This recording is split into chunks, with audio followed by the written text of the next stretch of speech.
Hello? So we return to part 2 of thoughts on White Frailty, the book. Hopefully this shall go a little faster, because last time I spent 2 hours and got to page 38. Suppose I have a lot to say.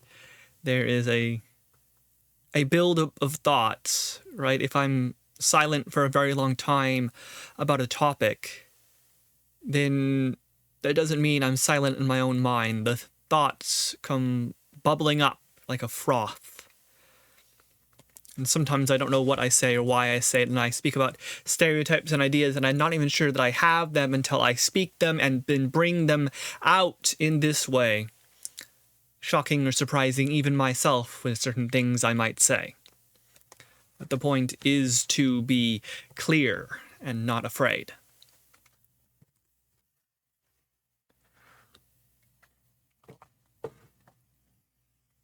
And have a drink of water once in a while when your throat runs dry.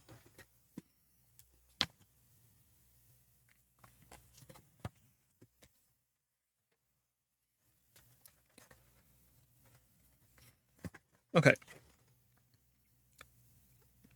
So, new racism, reading from the book now, is a term coined by film professor Martin Barker to capture the ways in which racism has adapted over time so that modern norms, policies, and practices result in similar racial outcomes as those in the past, while not appearing to be explicitly racist.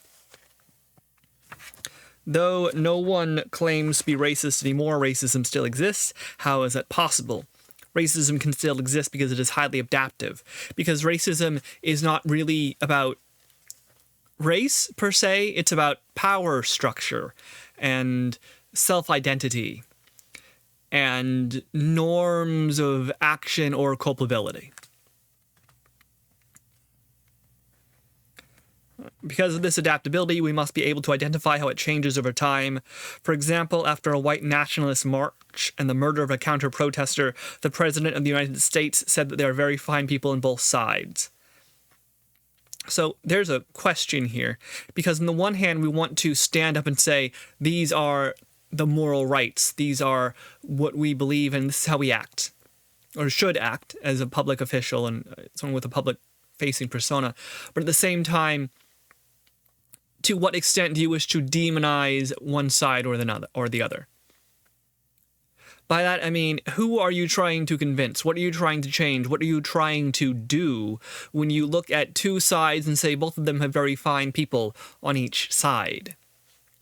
That may, in fact, be true. And what you're probably thinking is something along the lines of, I don't want to cut the lines of dialogue. You know, I am standing here as a politician who is supposed to represent these people, and obviously there is trouble in the homeland. And so I, as a person in power, should be neutral, and therefore, by my expressed neutrality, be able to communicate with both sides, right? That the view here is that the elected official, or the official who is in a position of power, is merely a proxy for the will and power of the people. And if they don't like what he says, you know, if they want to get someone in there who, you know, points at the white nationalists and say they are bad, they are terrible, they are evil, they should all be taken to jail or whatnot, well, then the people can elect someone like that. You know, there are plenty of firebrands out there on each side, always saying, you know, down with this, up with that, and those people can run for office, those people can be elected. But when we look at rallies back and forth, these are almost certainly the extremes of both sides, right? And the extremes, by practicality, tend to be small groups. So in this case, a politician who says that there are fine people on both sides is expressing the ideas of the silent majority, is expressing the ideas of those who have not yet been convinced, or who do not yet see that this is a huge problem that needs to be changed. Of course, the old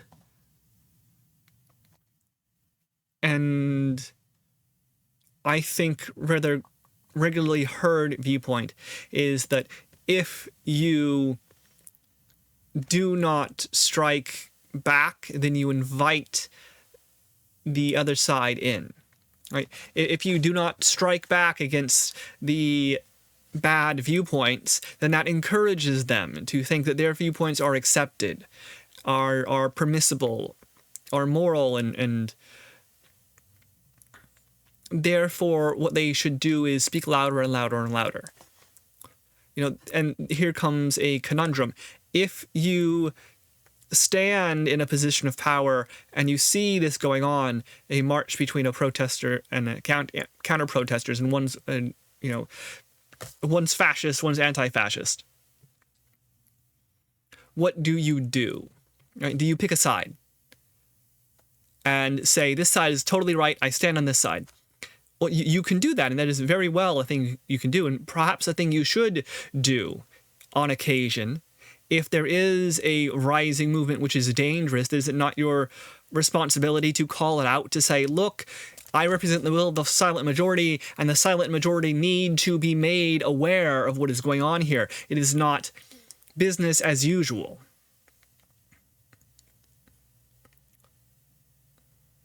And that is a response to make in response to a rising movement. But what about a rising anti-movement? That is much, much more difficult to reply to.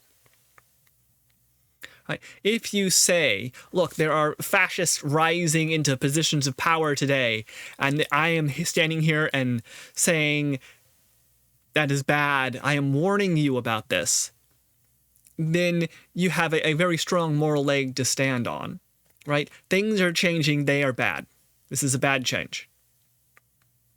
There are people talking about ideas which are bad, and we should make sure those ideas are argued against coherently. But if there is a counter movement, a anti-fascist or anti-racist movement, then what do you say? These people are saying the way things are right now is bad, and we should change that. Well, if you represent the silent majority, it is much more difficult to convince them of that, right? You stand in a position where you should do what exactly, right? What were you elected to do? To keep life onward, fine, working? Are you a career bureaucrat whose your job is defined in law and this is what you were supposed to do? Are you someone who was elected and there was a large field of people vying for your position, and some of them were firebrands, and some of them were anti-fascists, and some of them were a bit on a red side or a blue side, and then you got elected, and what are you going to think if you got elected on a platform of normality, on a platform where you say everything's fine, a platform where you say, well, there's a few things wrong, but I'm going to fix them? Well, you're going to think the people support you and represent, and you represent their will, and so you're going to say there's fine people on both sides because that's your job. Where you are inclined not to do that, I think, when there's a rising counter-movement that says the world is bad, it needs to be changed, then you're going to tend to be on the side of those who elected you. If it turns out that all the anti-fascists don't vote for you, and all the fascists do, then you are inclined to give the fascists the benefit of the doubt. And if it's the opposite, if the anti-fascists support you and the fascists all dislike you, well, then you're inclined to give the anti-fascists the benefit of the doubt. And if you are elected by the silent majority, well, then they are silent. and they keep electing you, so you're going to keep saying what you're saying. This is something I think very difficult for people who are the sort of folk who get riled up about things to understand and comprehend on an emotional level, right? That there are people out there, large numbers of people, who see terrible things happening, who listen to what you are speaking about with racism and sexism and fascism and all these problems, and they say, yes, those are bad, but many other things are bad as well. There are many other troubles in the world. There are many other pressures, and some of those pressures are more important to me. I want to have a good job. I want to have a rising economy. I want to have peace on the streets. I don't want to hear about these protests and anti-protests and people shooting each other. And right, it is much harder to convince people that there is a problem than it is to convince people that someone is trying to create a problem.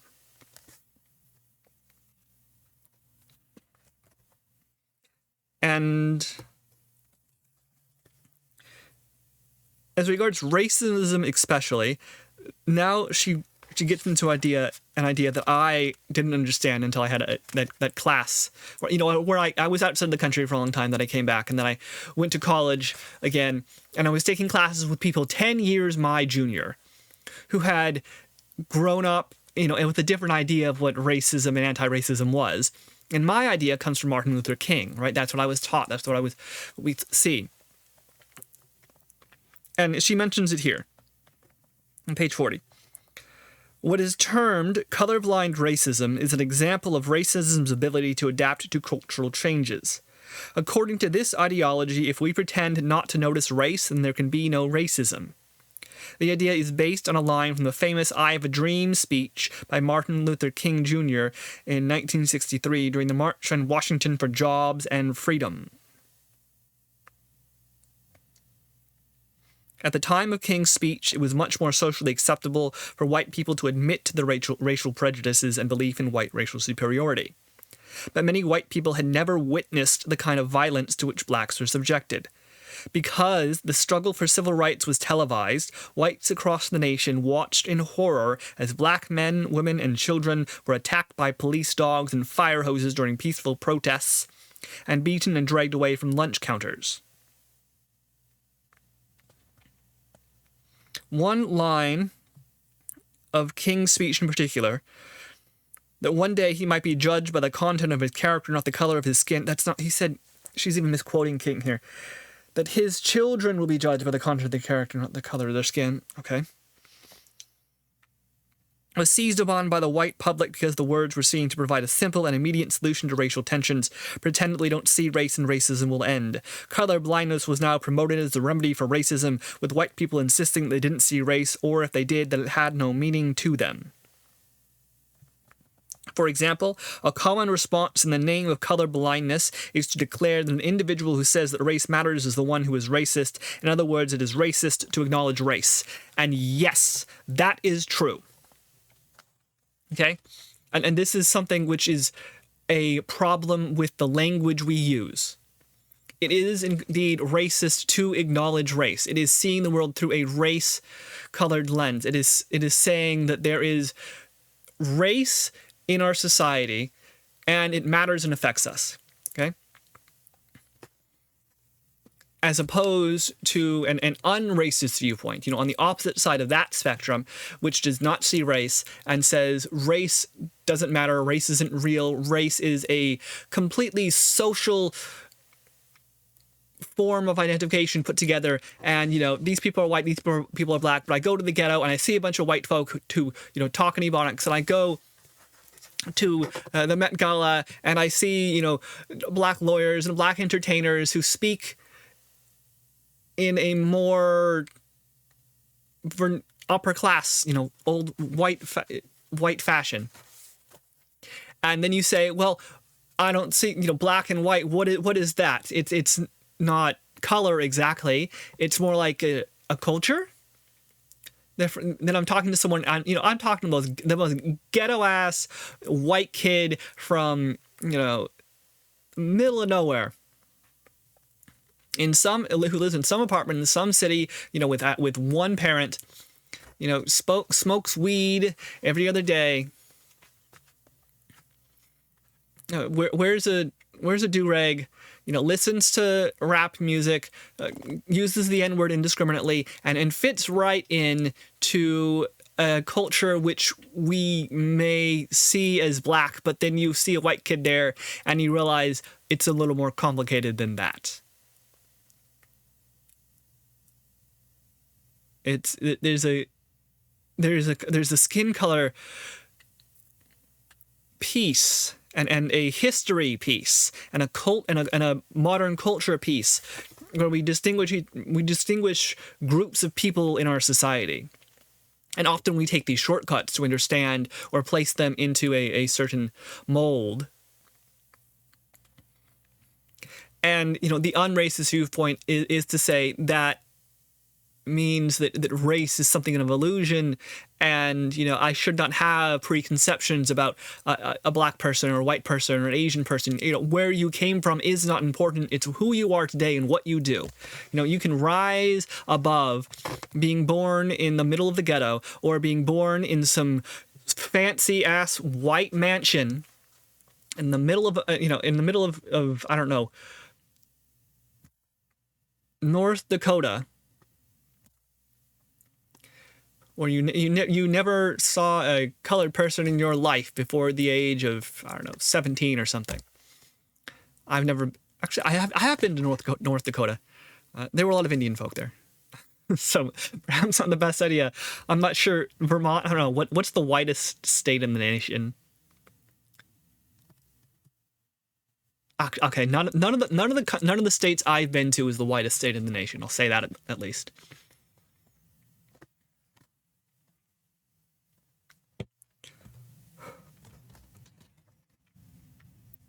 Okay, so there has been, okay, but here she misquotes King, which is, I hope that one day my children will be judged by the content of their character and not the color of their skin. Right? Is that King is calling for the future. He is saying that the goal is this unracism. The goal is to not be controlled or directed or affected overmuch by race in how we see people or how we interact with people or even how we see ourselves, right? The goal is to do away with the racist viewpoint that sees race. Now, this may be a pipe dream, right? This may be a utopia. This may be difficult to achieve, but that is the point. Right? If you're white but you're also Irish, then your whiteness does not subsume. Sorry, your whiteness does not consume your Irishness. You're both white and Irish, and the fact that you're Irish doesn't mean you can't be loving Indian music or you can't watch anime. Right? You are not your race where you came from, but there is this sense, even, I say even today, but today, that, right, being black should affect who you are. Being Asian should affect who you are or how you see the world, and that is just not the case. There is a tendency, there is a way of life and common experience that people of the same race, more or less, will experience, and that is a problem. That is an issue, right? If every black person I talk to, and every black person I've been a friend with, has at some point said something where I go, oh, they're talking about white folk, or they're talking about racism, they're talking about being stopped while black by the police, this sort of thing, then that is an issue and a problem and something to fix. But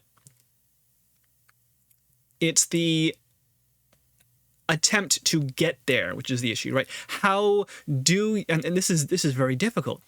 How do you move into such a world?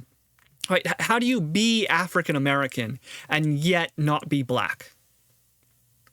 Is the question. How do you be Japanese and yet not be Japanese? How do you become American and leave behind the old prejudices while still taking pride in your history and the successes you've made and the art which has come out of people who are related to you. Right? How do you find pride in this race and history and geneticity, right, without succumbing to its prejudices and its molds? Right? I look at today, anime is something that lots of children watch today. And you go to an anime convention, what you see is all sorts of people dressed up like their characters. And, black or white, you see a black Goku. You see a man dressed as Sailor Moon. Right? You see people covered entirely in costumes where they are representing, like Master Chief or something, and they're 7 feet high because they're on stilts. And you don't know what they're like beneath the costume. You don't know if they're a man or a woman or what color they are or where they came from. All you know is what they present themselves as, right? And they are able to remove part of their identity and put on a mask where they want to be seen as someone else. They want to be understood as, oh, that is a cosplayer. That is Master Chief. That is, the Avatar. That's Aang. That's Korra. And so on and so on. And they are still, who they are. They beneath the mask, they're still men and women and black and white and Chinese and Mexican and whatnot. But you enter into a space where that is not what is most important, right? What is most important is that you like anime, and this happens when you go to a convention. What is most important is that you can connect with people through your feelings and your combined history, which has nothing to do with race. It just happens to do with the fact that you saw Dragon Ball Z or Demon Slayer on the TV one day when you were a kid and were like, that's cool. And the same thing can happen with basketball and baseball. The same thing can happen with any sport, with any event where it's what we do that is important. And you can go to the Scottish Games, around here, and you can see people who are black and white and Asian and go to the Scottish Games because, 1/5 of their ancestry is Scottish, or they married someone who is half Scottish in their ancestry, and now they join in. What is it? There was... God, where was it?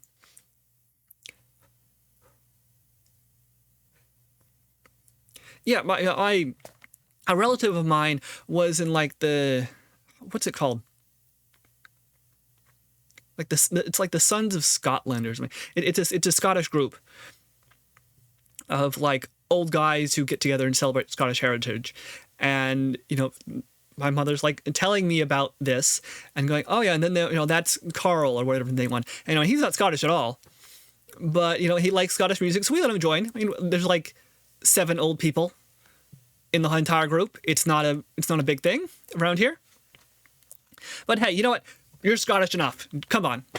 And that is a way in which, race and identity enlarges a person. But we want to have it so that race and identity enlarges a person and does not shrink them, does not put them into a mold, does not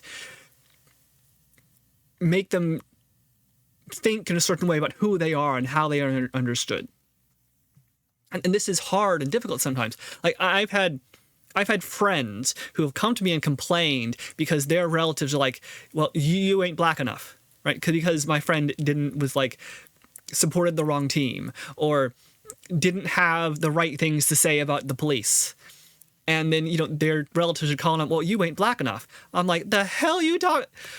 Right? As someone who's not black, staring at this, I'm like, okay, you're limiting yourself, right? Like, I was, watching someone talk about inviting Ed Sheeran to a music event, and he's like, well, and my friend was there, and he's all about the blacky black music and whatnot. And I'm like, well, it's great music. And then he's like, oh, and Ed Sheeran comes up there and, you know, on his little ukulele, and in 10 minutes he has a standing ovation. I'm like, okay, so there's a space here for music, but at the same time, you don't want to lose the sense of, you know, black or white or Vietnamese or Hmong or whatnot. You want to keep that as part of who you are, but not be seen as only that thing. That is, we want it to be seen as an aspect of you. And I think that's what Martin Luther King is getting at. That when I judge people, it is without a racist viewpoint, without being stuck in a racist viewpoint, and yet still seeing their, you know, their culture and their history and their blood and their skin color and whatnot, but without being blinded or without looking at the world through a lens which sees color as of prime importance. And the anti-racist viewpoint, I think, is trying to achieve something like that by saying that we have to be, we see things through a race viewpoint, and we are still affected by the history of racism. Like, right, if you're black, you are more likely to be poor and undereducated. If you are white, you are more likely to have a complete family and know your history going back 13 generations. And when you apply for, and your parents are more likely to have gotten a higher level of education, or if you're, you know, such and such, then you are more likely to be accepted into certain jobs, or you're more likely to be picked up by the police, and so on. And the anti-racist viewpoint is like, well, it's nice to say that you don't see race, but we aren't there yet. Of course, I think the main problem I have with the anti-racist viewpoint is that it is not clear that it is a transitional viewpoint. Anti-racism to me is a transitional viewpoint which seeks to undo the racist power structure and social structure we have today. But in order to do this, it must dismantle racism itself, which means undoing whiteness and blackness and all of these types of things. You know, so anti-racism for me today is only its first step. It is a movement which is still finding itself, and so on. And the reason I think it is still finding itself is this critique of Martin Luther King, this absolute misunderstanding of, my understanding at least, of Martin Luther King's "I Have a Dream" speech. You know, it is not something to say that's bad, that's terrible. It is to say that that is a goal we try to reach toward. And when the author of this, you know, is not appreciative, let's say, of people who say, I don't see race, I don't see color, because the author says, you know, you have to. You cannot escape it. You are born into a system and controlled by that system and directed into a certain way of seeing and believing and understanding and acting by that system without even knowing it. You are corrupted. And that may well be true, but if someone is trying not to see race, then that, I think, is a goal worth heading towards, right? You can point, if someone says, oh, I don't see race, well then that is a good goal. Now you can, if you can point out where they don't see it. Sorry, you can point out where they do see it. You can point out the hypocrisies. You can say, no, it's this and this and this. And why do you have this idea, that idea, and so on? But to dislike even the idea that they can see, that they feel they could achieve blindness to race is a problem, right? Is a difficulty. It is shooting yourself in the foot. It is failing, because if anti-racism is to undo racism itself, then it must forget about race eventually. It must dismantle the anti-racist system entirely in order to succeed at the end. Now, we are not at the end. We are at the beginning. Or perhaps the end of the beginning. We are approaching the middle.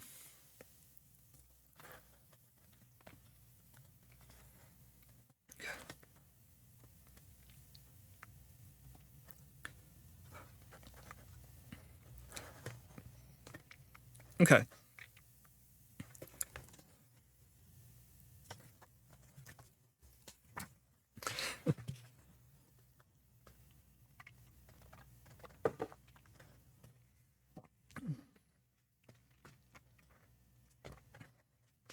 Now there are problems with the idea that we shouldn't to see racism at all to see race at all is racist, right?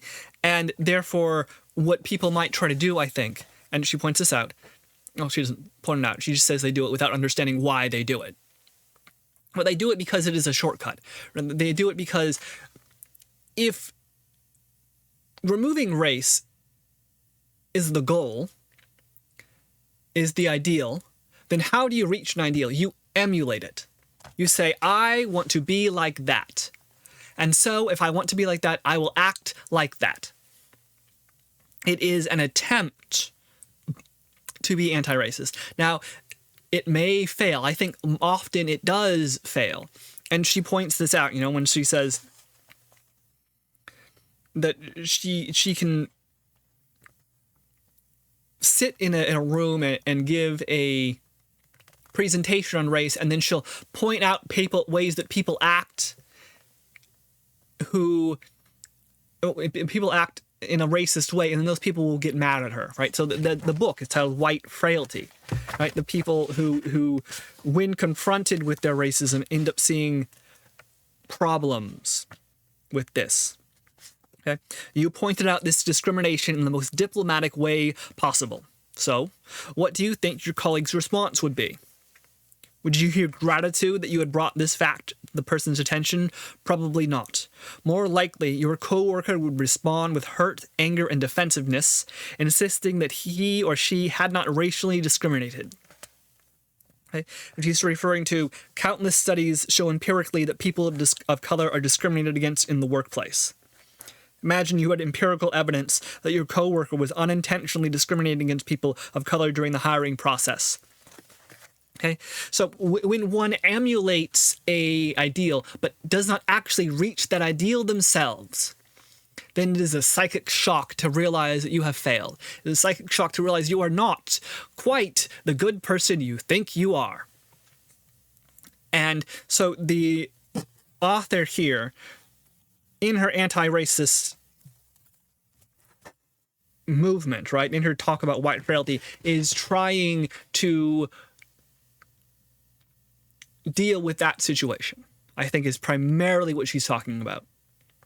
Where people think, okay, race is bad, racism is bad, I shouldn't talk about racism, therefore I shouldn't look at race, I should ignore race as much as possible. Okay, and then if I do that, I'll be a good person. And she says, well, you're not doing that. Like, you think you are, and you're maybe succeeding a little bit, but actually you're discriminating in the workplace, right? Actually, you are you yourself are less likely to hire black applicants, and I can prove it to you. How do you respond? Right? And that is the frailty we're talking about, because the correct response, undoubtedly, absolutely clearly, is to say, oh, I understand you have pointed out that I am being hypocritical. You have pointed out that I have a flaw in my actions. You have pointed out, you have shown me through the mirror of reality and the magic of your words that I have been wrong and that there's an opportunity for me to be right. And the correct way to respond to that is with gratitude. The correct way to respond to that is to say, yes, I understand, I screwed up.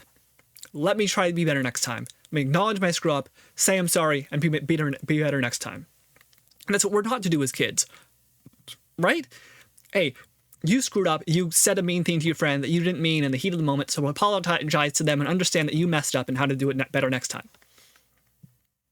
But as we grow, as we become more solidified in our thoughts, more sure in our self-identity, that ability to say, was wrong, I am sorry, I'll do better next time, fades.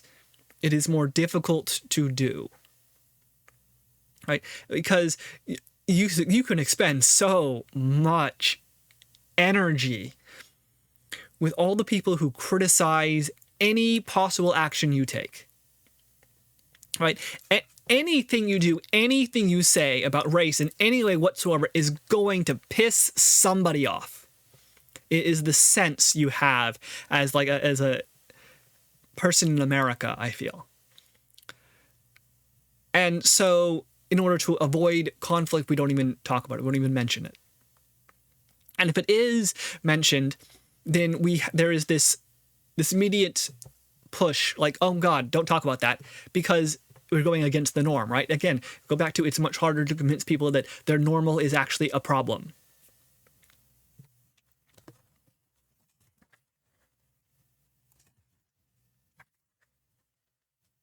Okay. She says, consider an experience I had with adverse racism. My last academic position was in a state I had never been to before my interview. Throughout the 3 days of interviewing, other white people warned me not to buy a home in Springfield or Holyoke if I took the position, especially if I had children. While no one openly named race, the racial coding was not lost on me. I now knew where the people of color were concentrated in the area.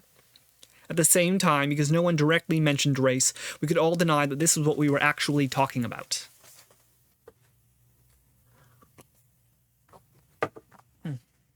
So what I was going on about earlier, if you're white, you're more likely to be this. If you're black, you're more likely to be that, right? That is racial prejudice and racial coding. That, that's the idea that I have in my head about what black means when we speak about it, or what white means when we speak about it. Like what is more likely to happen? What are the rules? What are the expectations when I define a person in that way? Then that definition comes along with certain powers or costs. And she's like, well, they were talking about, poor ghettos with lots of danger, but they really meant black. Well, yes and no. Right?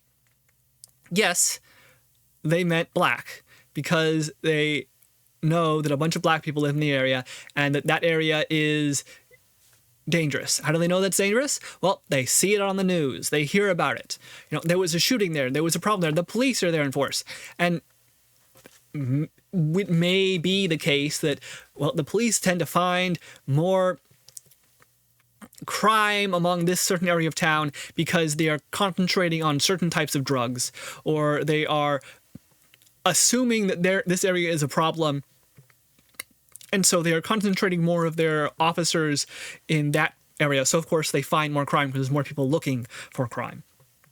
Or it may be that there tends to be violent crime in this area, but like stuff like fraud, non-violent crime in a different area, and the police are going to concentrate on the violent crime because it's loud and gets in the news and allows them to say we found a gun on somebody. Right? So the information people are receiving is this area of town, which happens to be black, is more dangerous. And they don't, but at the same time, they aren't saying black, and they wouldn't be like, well, that's where a bunch of black folk live, and therefore you shouldn't be there. What they are saying, what is happening, is that they have this notion. And so if there's an area of town which is black but not crime-ridden, right? If there's, I don't know, if they have a Chinatown in the nice part of town, a Chinatown in a nice part of the city, and that Chinatown is fine, people are wealthy, they've been there for 5 generations and whatnot. Then the Chinatown, you're not gonna look at somebody and you're gonna go, oh, there are, they're not going to look at somebody, you're not going to talk about, well, you shouldn't go there because there's a bunch of Chinese people. You're going to think, oh, the Chinese people don't have a problem. Okay. It's because of this blackness, right? Like she is saying, well, they didn't openly talk about race, but I know what they were saying. Well, that's because she was under the assumption, right? Because she herself had these ideas, is what I would say, because she herself understood the language that was being made. And she went, oh, I think when they're talking about this, they're actually talking about that. And so I'm going to interpret this as that. And of course, the reality is more complicated and complex and has to do with history and resources and the news that people get and their ideas and so on and so on and so on. And this filters down to the individual. But this is something that the viewpoint where you don't talk about race because race is bad, but you still have racist ideas is itself hypocritical. Okay, it is itself a problem. It is a failure of the ideal. At the same time, we have to ask, how do we treat with someone who does have that idea, right? How do we treat with someone who actually does not see race? How do we treat with someone who comes from a different country or a different history and doesn't understand all the complicated situations we have today? And this isn't something that just applies to racism in America. This can apply to any ethnic conflict over the entire planet. Right? If I don't know anything about the problems between the countries of Armenia and Azerbaijan, then I go, visit the area. It's quite possible I'll say, well, why don't you just get along? Or what's the problem? Like, okay, yeah, I understand there was a war yesterday and it was about some area that had been fought over and like they moved in, then you moved in, and then they moved in again, and then you moved, right? And then the Russians were involved at some point. And how does it all work? Like, if you don't know, you may well say something which comes out as offensive, right? You may well say something which says, well, I thought that's how it was, right? If you walk into the city and you're told not to go to a certain area, then you're going to immediately go like, okay, well, this person must know what they're talking about. You might not know the whole history and the bit and, the code word that they actually mean black. You're just going to go, hey, they told me not to go to that certain area. Right? And so how do we understand that? How do you distinguish the ideal from a failure to reach the ideal? How do you distinguish someone who is in fact not racist and someone who is racist? Because you enter into a problem. You're going to have the same response, I think. Because if you say, okay, you're pretending not to be racist, but you actually are, then they're going to react angrily because you're correcting them and their ego is bruised. But if you say to someone, if you say to someone, you aren't racist, but you are, and they actually aren't racist, then they're going to act in much the same way. They're going to say, what do you mean? Why are you insulting me by telling me that I'm being racist? Why are you telling me that I have to see the world through this way? Why are you racifying me and saying that I have a racial view when I actually don't? Right? And then this is a trouble. How do you communicate between the two sides who one person who sees the world through a lens and the one who sees it through a different lens, or who sees the world without that lens at all? And this is, one of the other issues I can have with racism. Like the author does not like this. Unfortunately, she says, aversive racism only protects racism because we can't challenge our racial filters if we can't consider the possibility that we have them. Of course, some whites explicitly avow racism. We might consider these whites actually more aware of and honest about their biases than those of us who consider ourselves open-minded, yet who have rarely thought critically about the biases we inevitably hold and how we may be expressing them. Okay? That bit is interesting.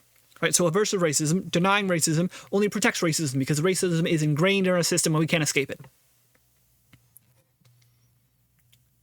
That that is maybe something like a factual statement, but it is not a statement about how to remove racism. It is not a statement about how to stop seeing race. It is just a statement about the fact that race still affects us today.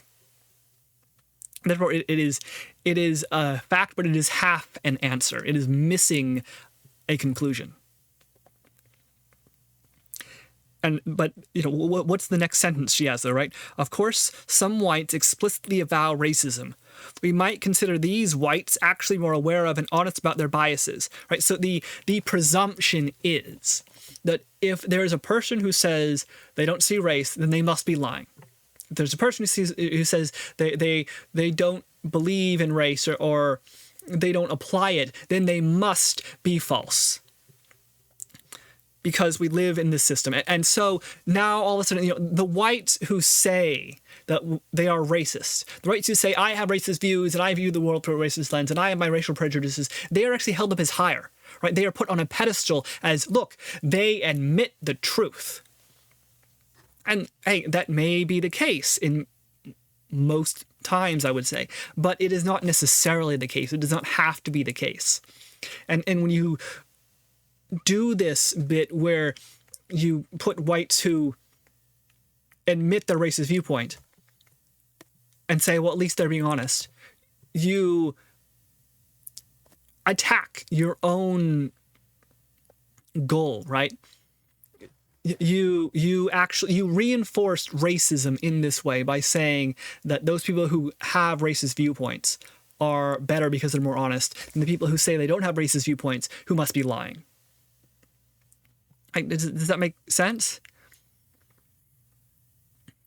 And of course, because of how this viewpoint is set up, because the viewpoint is blacks have no power, whites have all the power. The statement is that whites who say they aren't racist are actually bad and causing damage, because they deny racism and therefore they support racism. Whereas at very least, those whites who say they are racist are doing the Lord's work, right? They are telling the truth. They are doing philosophy and whatnot. And we have to also ask, what about the people on the opposite side of the spectrum, right? If you are anti-racist, then you are anti-white racist.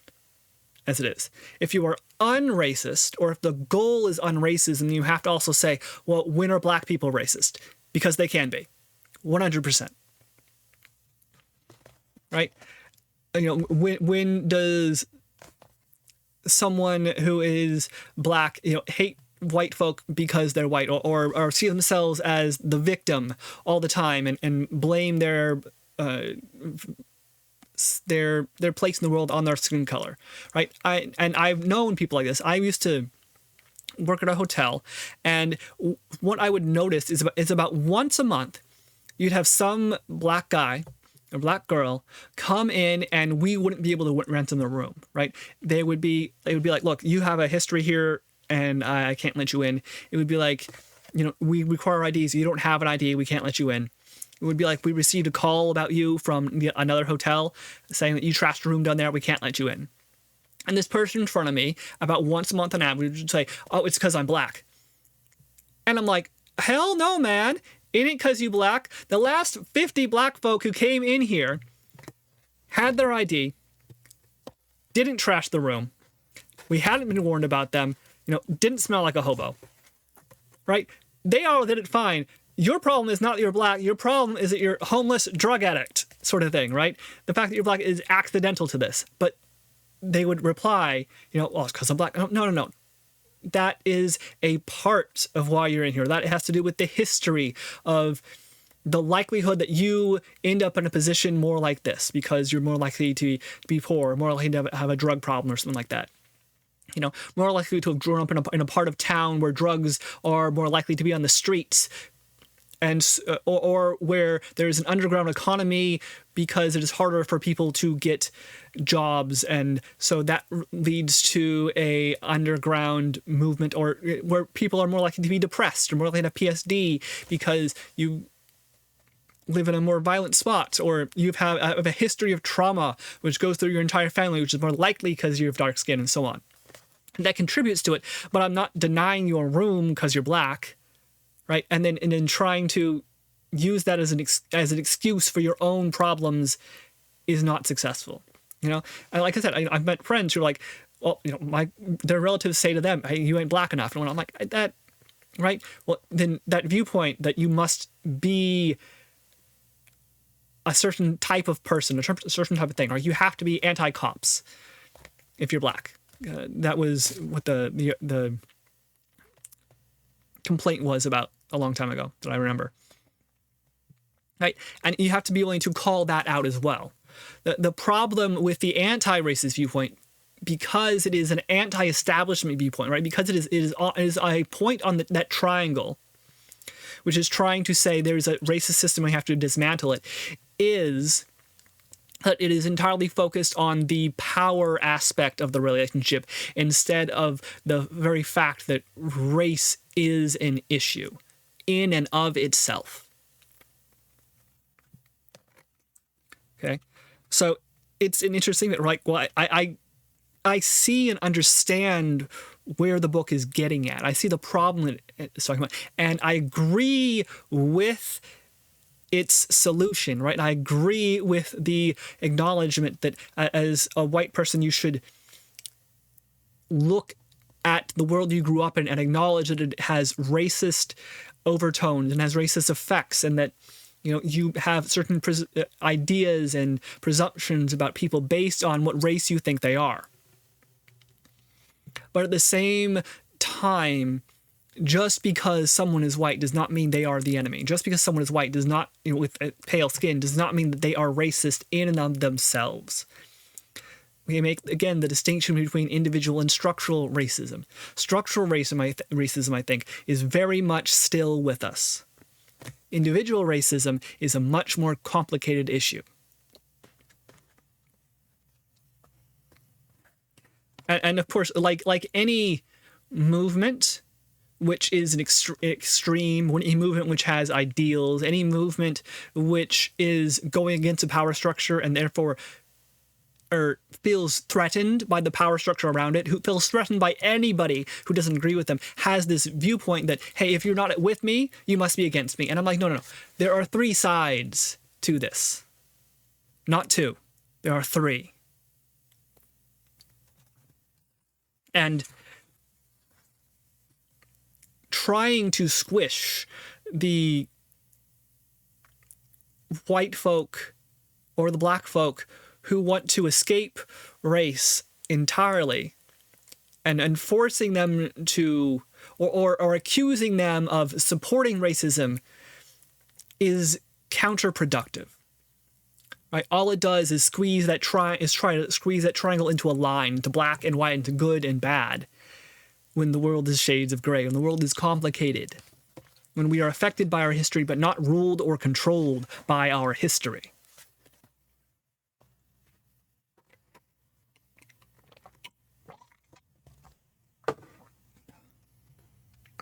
Okay.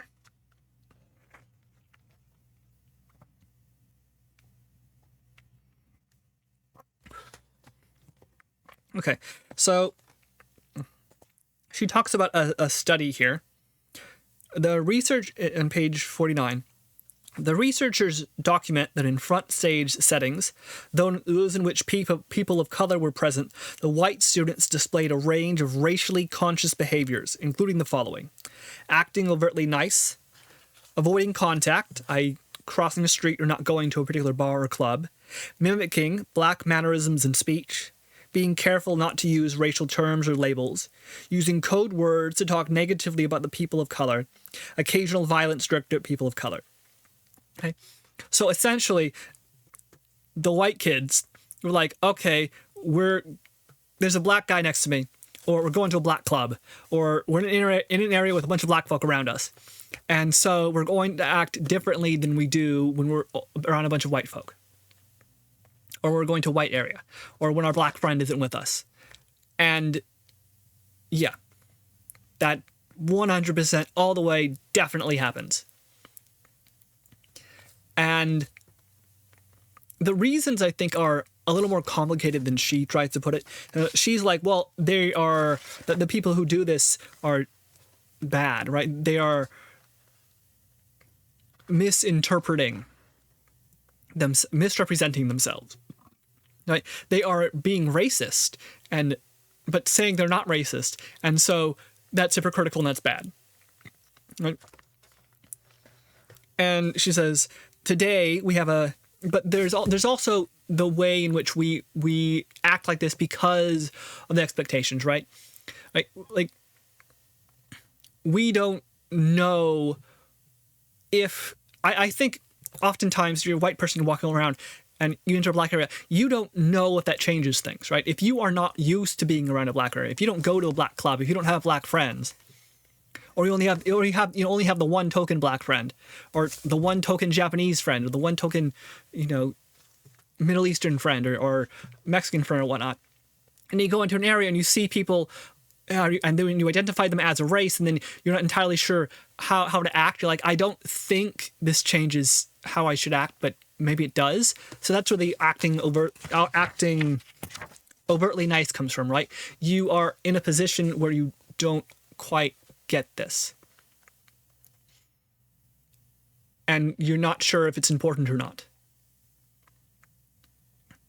So what do you do, right? Because a conundrum enters here. Should you acknowledge the race and go, okay, I'm going to a black club, so I should act as if there are black people around me? I should display mannerisms like, mimicking black mannerisms in speech, mimicking, Ebonics, or listening to certain types of rap music, or wearing a certain type of T-shirt, or, greeting people by dapping them with your fist instead of shaking their hand, sort of bit. Which you identify with the stereotypical urban culture, which you identify with the black culture, which you identify with the skin color, which you identify with a race, which you identify with a whole way of acting. It's a whole chain of events going on here. And, the more you get into that situation, the more natural you tend to act, right? The first time you go to a club that is majority black, you're going to be a little awkward. And the next time, and finally you've gone there 5 or 6 or 7 times, and you're at home, right? It's more normal. You know what to do and how to act. Then another way comes from like mimicking black mannerisms in speech. Well, if I talk to a bunch of folk and they're all talking in a certain pattern, right, whether it be upper class British or like the guys from, what is it, Fools and Horses, I think, a Cockney accent, then we tend to, as human beings, mirror what we see, right? I'm going to go, I'm going to act like the people I talk to. I'm going to sort of use the vernacular that people I meet talk to. And if, black culture exists as a culture, as a specific idea and way of acting and expectation, then of course, as you enter into that culture, you are going to ape some aspect of it. You're going to say acts instead of act, as a very stereotypical outlet. And then as you meet more and more people, the stereotypes fall away, and you realize, oh, people talk differently, and there are shades going on here. Someone from a certain part of town talks to another part of town, even though to me they look exactly the same, and they sounded exactly the same when I met them. But now that I've known them for 3 weeks, I can recognize slight differences in the accent, sort of bit. And she's talking about this like it's negative, but what's the response? Right? So either I acknowledge race and I act like it's there and I act differently because I'm in a setting where race and culture matter now in a way that they didn't before, and where race and culture are relevant to the people I'm talking with in a different way than when I was with a separate race and culture, yesterday in a different part of town. Or race and culture don't matter at all, and I just need to be me without, aping or pretending or doing any of that. And then if you're doing that, right, if you're saying, hey, I'm just being me, and I'm ignoring the race and culture entirely, then, well, you're being hypocritical, right? Because you're saying that you don't see race, or you don't react to race when really you should, because it's always there. But if you do react to the race, then you're being like the feeling is that you're being negative, right? That you're being dishonest. And this is a conundrum which is unclear, right? Because the anti-racist viewpoint she's talking about is like, she says other places in here, like she says like I have a white viewpoint and a white expectation. And, when I talk to people of color, and sometimes I'm upset by what they say, so I go talk to a white person so I can talk to them in a non-racially sensitive area, because we're both white and race doesn't matter as much when we're the same race, I guess. And then so I can go back to calming myself down and not being in a racially sensitive area, then I can talk to a black person. Right? Like the viewpoint she has, as far as I can tell, is that she is trapped in her whiteness, and she must be white, and she must act white and see white and understand things whitely. And I'm going, that's not very good. Like, that is a terrible place to be, especially because the anti-racist viewpoint, as far as I see it, as far as I can tell, sees whiteness as bad because it is the default power structure, and anti-racism is an anti-power structure movement. Therefore, if I have a white viewpoint, I must be bad because I am part of the power structure. I have benefited unfairly. I have advantages.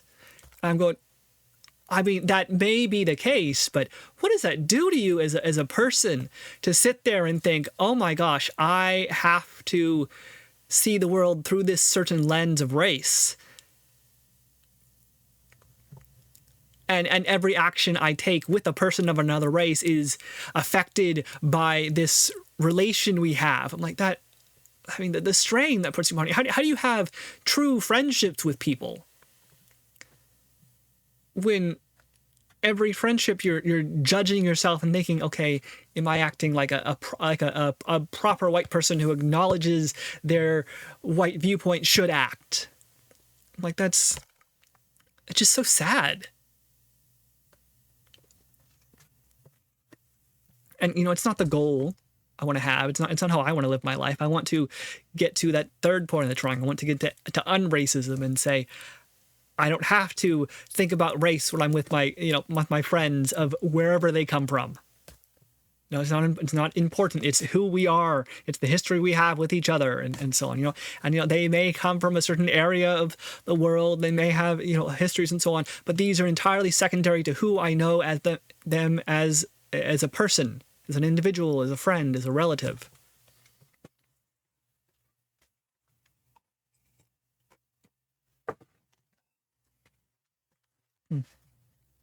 Okay, so she says, today we have a cultural norm that insists we hide our racism from people of color and deny it among ourselves, but not that we actually challenge it. In fact, we are socially penalized for challenging racism. And this, of course, is an issue, right? Because I'm talking here like, well, the goal is to be unracist. But how do you get there? How do you remove racism as an important point in your relationships with people. I'm like, yeah, it's sad to always have the understanding of race in every interaction you have with somebody, at the forefront of your mind. And, I hope that with my friends, I get past that. But at the same time, I know that takes a lot of effort. That takes a lot of time, and on a societal level, it's much more difficult. Some random person of one race or another I see in the street, I'm still going to have these immediate shortcuts with how I act or look at them. I'm still going to, sort of pretend I'm going to be nicer to a stranger. Yeah. Because I don't know what kind of person they are. I don't know what kind of jokes I can tell. I don't know if they get offended easily. So it's much easier, much safer to be careful, right? It doesn't take, what's the word? One bad apple spoils the barrel. And it's the same with people you meet. All you need is one or two racist effects in your life.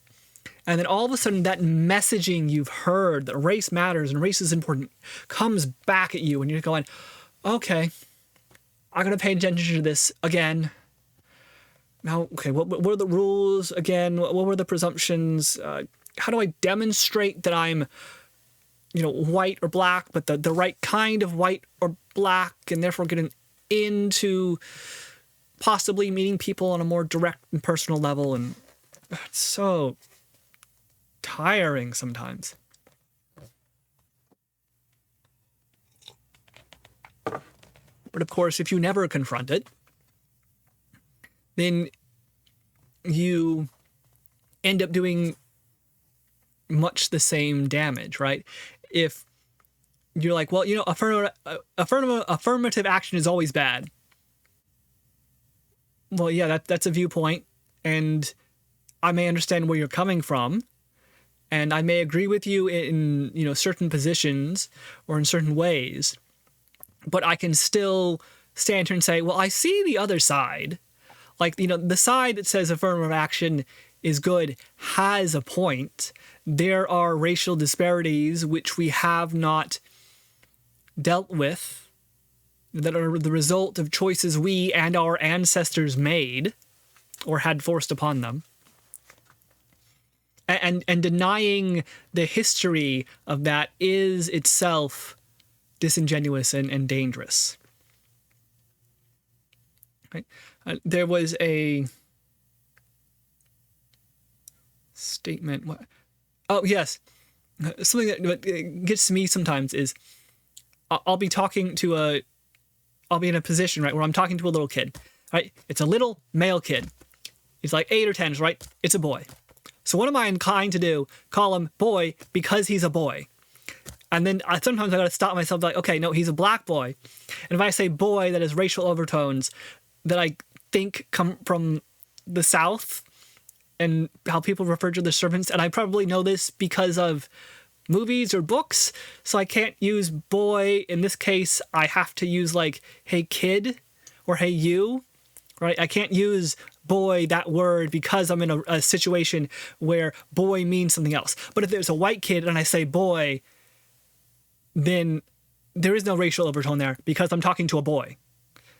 I'm like, okay, so you get words that are forbidden, or words that, like the N-word, that, that signal your allegiance with a viewpoint. Or which N-word you use, sort of bit. Signals to people around you where you stand in this system of racism and whatnot. And so we can be actually socially rewarded for being racist. We can be socially rewarded for seeing race and responding to it, whether we are identifying our own race, or whether we are saying, or whether we identify that we understand somebody's race, right?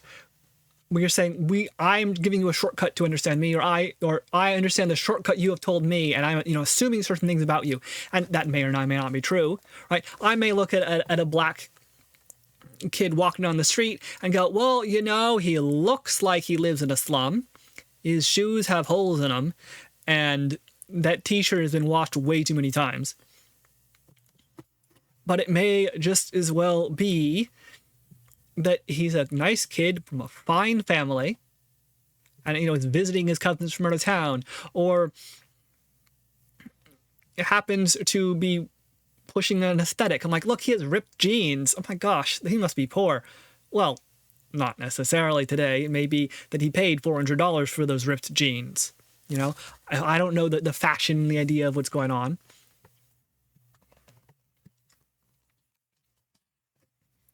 And, she says, in fact, we are socially penalized for challenging racism. And we can be socially penalized for challenging racism in one of two ways. We can be socially penalized because we said, that's racist, that's bad, we need to fix it. Or we can be socially penalized because we said, race is not appropriate in this situation as an article of interest. Race is not important here. I did not, I'm not denying you a hotel room because you're a race. I'm denying you a hotel room because of, reason A, B, C, and D. And your race has nothing to do with it. So don't bring it up here, right? And that can be a social we can be socially penalized for that, right? It can be, well, you're not acknowledging his blackness, you're not acknowledging his whiteness, or you're not acknowledging his culture or whatnot. And I'm like, yeah, sometimes I'm not, because the fact that he's Japanese has no bearing on our interaction today. The fact that he's white has no bearing on our interaction today. It does not mean that every single activity we are involved in has to do with race, is the overarching center of our relations. There are other relations. There can be classist relations. There can be sexist relations. There can be personal relations. There can be politeness relations. There can be, boss and subordinate relations. There can be, consumer and seller relations. There can be young and old relations, and these bits. So we get to talking here about, intersectionality and all the different isms that affect us all at the same time, and how we balance the complex aspects of a human being and the complex societies we live in. So how do you, it leads us to ask, when we socially penalize someone for challenging racism, think about that triangle again, right? You can socially penalized because you are challenging the power structure of racism on one end. You can be socially penalized because you are challenging the message of the anti-racism on the other end. Or you can be socially penalized by challenging the unracist viewpoint and saying that race must matter. And I'm going to look at that and I'm going to socially penalize you from my own point of view by going, look, not all the time. Like, lots of the time, yeah, not every single time.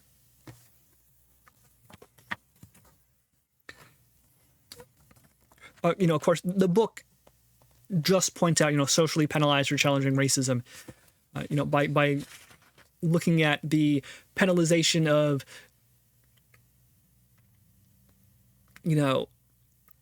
talking about racism at all, or pointing out a racist event, and it's challenging the power structure, or challenging the anti-power structure by saying that racism exists and so on.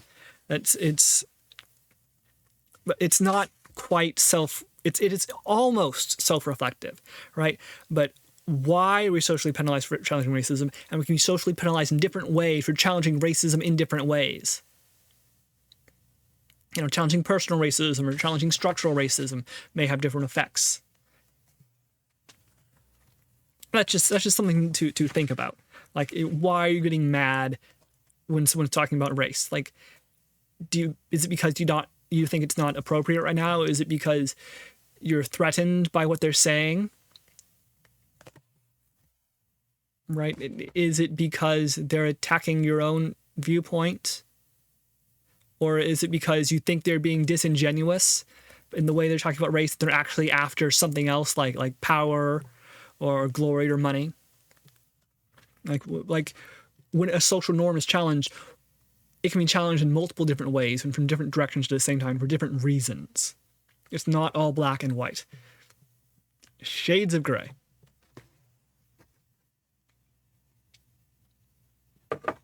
Intersections of many different ways. Okay. So now she starts talking about race as white, the white race. Because she says that, the whiteness sees itself as the norm. That is, whiteness does not see itself as a race. Because I haven't been socialized to see myself or to be seen by other whites in racial terms, I don't carry the psychic weight of race. I don't have to worry about how others feel about my race. Once hired, I won't have to deal with my coworkers' resentment that I only got the job because I am white. Right? While I am aware that race has been used unfairly against people of color, I haven't been taught to see this problem as any responsibility of mine. So here she gets into anti-racism as an anti-power structure event. And that whiteness is depicted as the power structure. And whiteness is depicted as white is normal, white is race doesn't matter. And to an extent, I can definitely understand this. I've been called cracker multiple times, right? And it's just not an insult, really. It's like, I think I was called cracker probably a dozen times by kids before I understood that it was supposed to it's supposed to refer to white people. I'm still not entirely sure. Right? That it's supposed they would use it as an insult, but I'm like, you could have just called me stupid. It would have had the same effect. Like, is my race important here? Like, my presumption is not that my race matters. Until someone acts in a certain way where they're telling me that my race matters, I'm going, oh, okay, I'm seeing that now they see me as a certain race. And what is and that affects like how I am. And I think this is a issue that she's really trying to get at here in the black and white viewpoint is. And this is something I think is troublesome often, right? Like, if you are black, how much of that identity as black is important to you, right? A lot of folk I've talked to give me the impression or have told me that, their blackness is very important to them. That when they're stopped by the cops, the first thing they think of, oh God, he's stopping me because I'm black. And these issues, right? They say, well, I went into a store and they were giving me funny looks the whole time. And I'm going, I don't know how to interpret that. Right? I'm not sure. Is it because of your skin color, or is it because of what you were wearing, or were you just misinterpreting their weird looks? Like I don't know, because I'm not used to thinking and seeing this. And then, I might talk to someone who's black or Asian or Middle Eastern or Mexican, and I'm going to draw from certain social cues they make whether race is something that is important to our relationship here, right? 90% of the time, my interactions with people are going to be, at the store, at a baseball game, at school. And race is simply not important during the discussion, right? If we're talking about a baseball game, or we're talking about, who's going to win the Super Bowl, race is not a part of that discussion. It appears to me, right? And that's one of the issues which I think, that white viewpoint, which is more like at least the one I have and grew up with, is that why, like, I think we can sometimes be referred to instances in our heads where we're like, and someone's talking like, why is this? And we're like, why is this so important to you? Right? Because this can happen to black folk and white folk, right? They can be someone who's very anti-racist, very all about the white power structure, or very anti-patriarchy, or very anti-capitalist. And I'm like, why is that so important to you? Right? It doesn't worry me. Like, I have different worries. I'm trying, to get out of bed in the morning. I'm like, okay, where am I going to go to school? How am I going to afford food? Bits like those.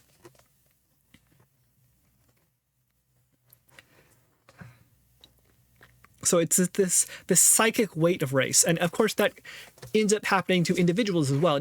Just because you got dark skin does not mean that you're crushed and traumatized by that fact. Just because you have white skin does not mean that you've never felt the burden of race in your life. It just means that you're more likely to have undergone one of these situations.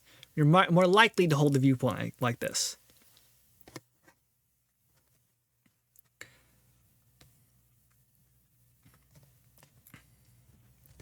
Okay.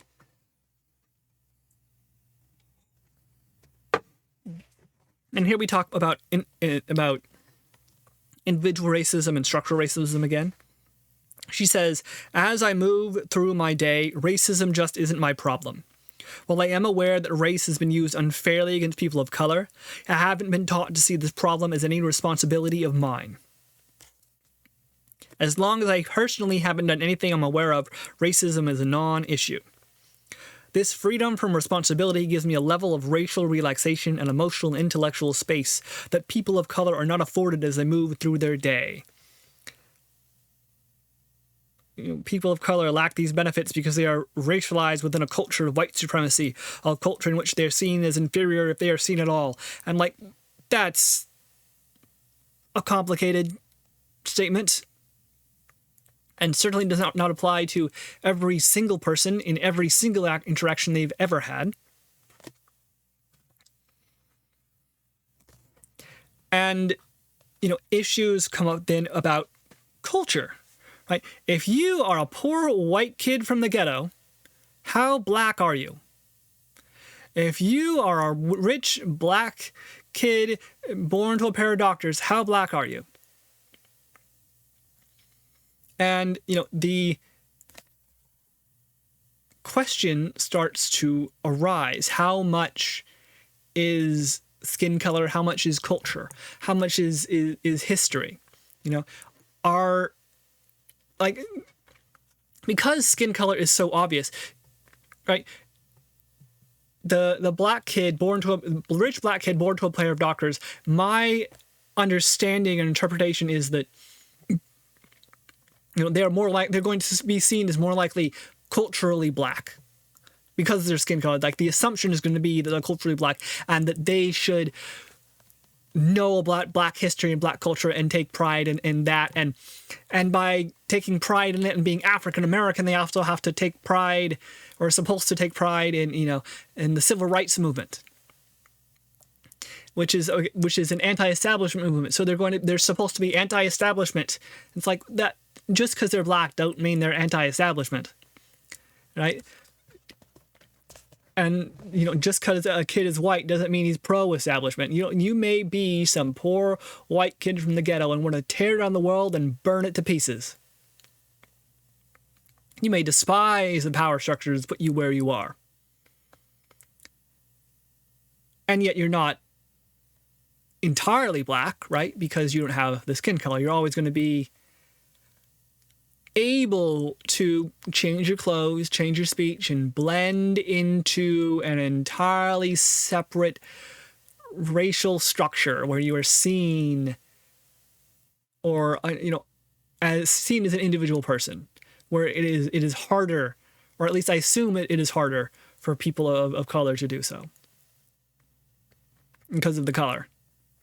And this is another instance where my understanding of the racialized system we exist in is agreeing with the author's viewpoint that white is set as the normal, or at least the powerful. This changes depending on where you are.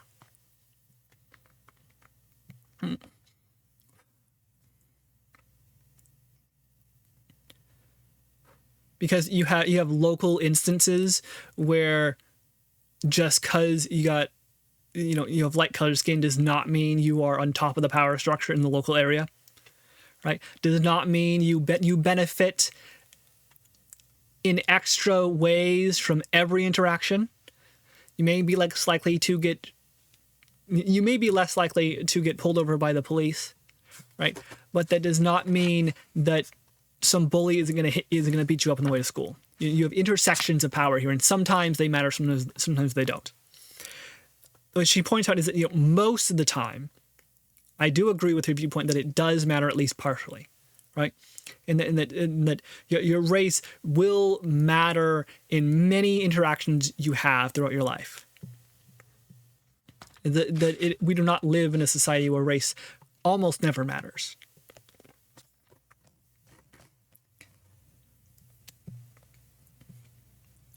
And this happens, I think, because of how racial policing is done. Because race is social, right? Race is social construction. And so it is based on social rules. So if you're penalized or benefit from your race, and then it happens because of the social situation you find yourself in. So what whiteness, quote unquote, has achieved is to subsume all origins of white folk into whiteness, is to take up all the Irish and the Scots and the Germans and the Italians and the Russians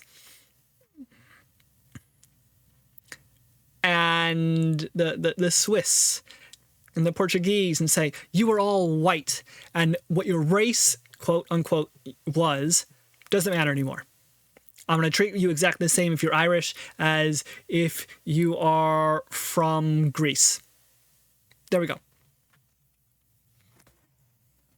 So in this, but then the problem comes, like, how do you take other people into that norm? She is pointing out, she has just this viewpoint that white is in relation to black, right? I'm talking about white and black. We could replace it with tan and dark. We could replace this with blue and green. We could replace this with Team Raiders or Team Lost Ark. And the situation would still be the same. We happen to pick color because we see in a visual spectrum. But if we had no eyes, it would have been smell or sound or something like this. They sound creaky. Those people sound too smooth. Don't trust the smooth sounding people, because we were born without eyes but super sensitive ears or something.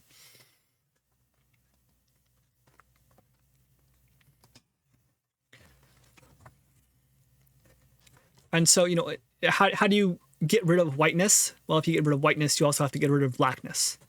If you get rid of blackness, you also have to get rid of whiteness.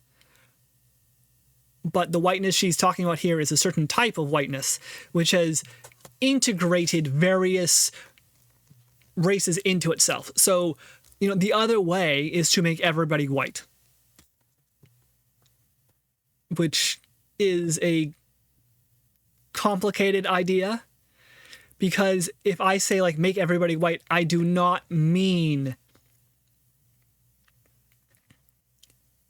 make everybody white skinned and whatnot, right? I don't mean make everybody white culture exactly, and like forget about black culture, it's not important, we don't talk about it at all. No, what I mean is, like, undertake an action where all races become part of whiteness, and so whiteness is not necessarily distinct from blackness. Therefore, whiteness itself disappears as a racial status and we become unracial within our spectrum of viewpoints here. And that is unracist, right? In that there is this ability which whiteness has, which says, well, we are all white, and theoretically, this ability should also exist in all blackness, right? As we look at dichotomies, of course, it's going to be more complicated in reality, right? You have to pick an Asian country, pick a Middle Eastern country, pick a South American country, pick a Native American group, and all of a sudden you got a giant rainbow to pick from. And well, how do you do that? How do you go like, well, how black is Eminem? And I don't mean black in like skin color. I mean like in culture, right? Why is he a popular? Is Eminem a popular rapper among the black population who feel a deep connection with his songs? And then are there black artists who listen to Eminem songs and then try to emulate him or try to, or who look up to him, or to try to take influence from his beats, and all of a sudden he has become part of black culture? And so skin color itself disappears as a part of blackness, and then all of a sudden, whether you came from Ireland or South or Nairobi or Ghana or the Gambia or the Sudan or Saudi Arabia, Thailand, Argentina, right? Then you can become part of blackness. And that's a interesting idea, I think. It's harder to comprehend for me because of the dichotomy she's talking about, where white is power and black is powerless.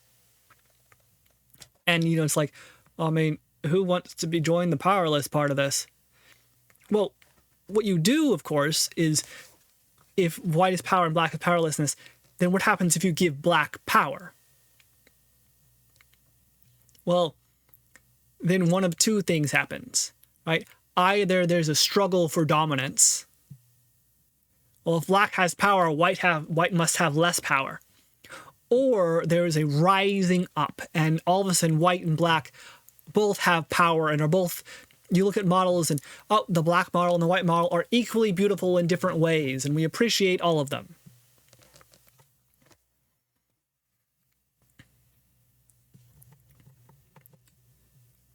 And therefore, you achieve, again, an unracist attitude by finding pride. Because I think this is something that happened when you are defined as something, when you are told you are a race, or see yourself as a race, or see yourself as a group or a sex or a class or a type of person. Like, hey, you know what? I like rock music. I'm a rocker. I'm an emo. I'm emo. I'm goth. I'm a nerd, sort of bit. Then what you tend to do is find pride in something yourself, right? Hey, we go to an anime convention and we all like anime. Hey, I go to a D&D group and I meet a stranger. He likes D&D too. All of a sudden we're hitting it off, and I can be proud that I watch, oh, look, here's a YouTube story where so-and-so, the famous actor, talks about how they have a D&D play group, they meets up in their basement every weekend or every week or something. And all these famous names join in. And all of a sudden, hey, I find pride in that. And if you're white, you're like, well, I find pride in my culture and my history and in my Irishness and in the United States of America. And if you're black, they're like, well, I find pride in the struggle for civil rights, and I find pride in black music and black beauty and black poetry, right? And so there's this upward movement among all groups, once they are defined, to find a way to reinforce their definitions of themselves and also lift their definitions up. Nobody wants to see themselves forever as the victim. And even though there is a certain comfort in seeing yourself as the victim, and I think that once you have racialized attitudes, among either the black or white folk or Asian folk of any sort, then you are going to have groups of people who see themselves as the victim and glorifying that, and then instead of feeling ashamed about being the victim, they start feeling pride about being the victim. They start saying being the victim means I am persecuted. Being the victim means I am the lamb who is going to inherit the earth. Being the victim is good, and if you aren't a victim, that's bad. And that is I see that as a problem, because it's hypocritical, and it is doomed to run into issues. Woe is me, poor me, I'm so rich. Oh, woe is me, poor me, I'm so angry. I'm so threatened all the time. I'm so depressed. You should take care of me. I'm like, yeah, sometimes when you're depressed, you need some taking care of. Sometimes when you're depressed, you need a quick kick in the behind, right? Sometimes when you're depressed, hey, here's some cake, here's some tea, here's your favorite show. Take a few days, unwind, relax. And sometimes it's, you know what, you're depressed. You need to go walk outside. You need to go stare at the sunlight. I get seasonal depression. And so if I don't see the sunlight for a few days or a few weeks or once in the middle of a Chicago winter, a few months, I tend to get really depressed. Like I'll end up, I remember there was a winter in Chicago. I stopped going to school and I just sat in my room for like a month and a half because I didn't see the sun. It was overcast. And then I ended up going back home to California. I walk outside. I'm like, I look up the sun. I just stood there in the sunlight, just stood on the lawn, staring up at the sky for like an hour. And it was, just because my brain had to go through that. Like what I needed I didn't need, coddling and help. What I needed was to go out and touch grass. And that's what, go out and touch grass, go out, look at the sunlight. And I needed that push to knock me out of the depression. But, when it's victimhood, when it's like you take pride in being the victim, then it's very difficult to knock someone out of that, because any assault on there, anytime you're saying, well, you are not actually the victim, is something that reinforces their victimhood. Like, well, you're attacking, I'm the victim here, and you're attacking me for being the victim? That just means that I'm more the victim. And this happens among people of all sorts of races, I think. So acting as the victim itself, I think, is dangerous. And she points out that what can definitely happen is white folk, when challenged on the racism or when they hear something about like affirmative action, can step out and say, oh my gosh, I'm being persecuted. I'm the victim here. My kids can't get into college because, some black kid or some Asian kid gets preferential treatment, or some girl. Oh my gosh. Depending on what era you're talking about.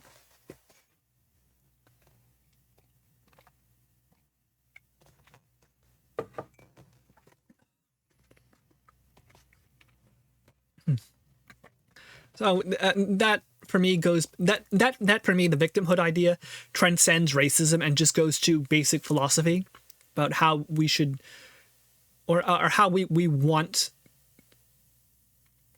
society to be and to live its life, to deny that is to take a very critical view of victim claiming. Because there are definitive times where people are the victim. There are definitive times where terrible things have been done, right? When, someone black says, well, my race and my culture have been victimized, they are not lying. That is very much the case. But at the same time, we ought not to be, you don't want to be ruled by that victim, right? It's like, yes, you were the victim, but how do we help you not become the victim? And that is the goal here. And if someone is saying, I feel that I'm white and affirmative action makes me feel like the victim, well, then I'm going to ask, okay, why does it make you feel like the victim? And are you actually the victim, right? Maybe this isn't about you at all. Maybe affirmative action is 100% aimed, like the purpose, the goal, why it's here, and its actual effect is to lift up a bunch of black families, lift up a bunch of Asian families, lift up a bunch of women into the sciences.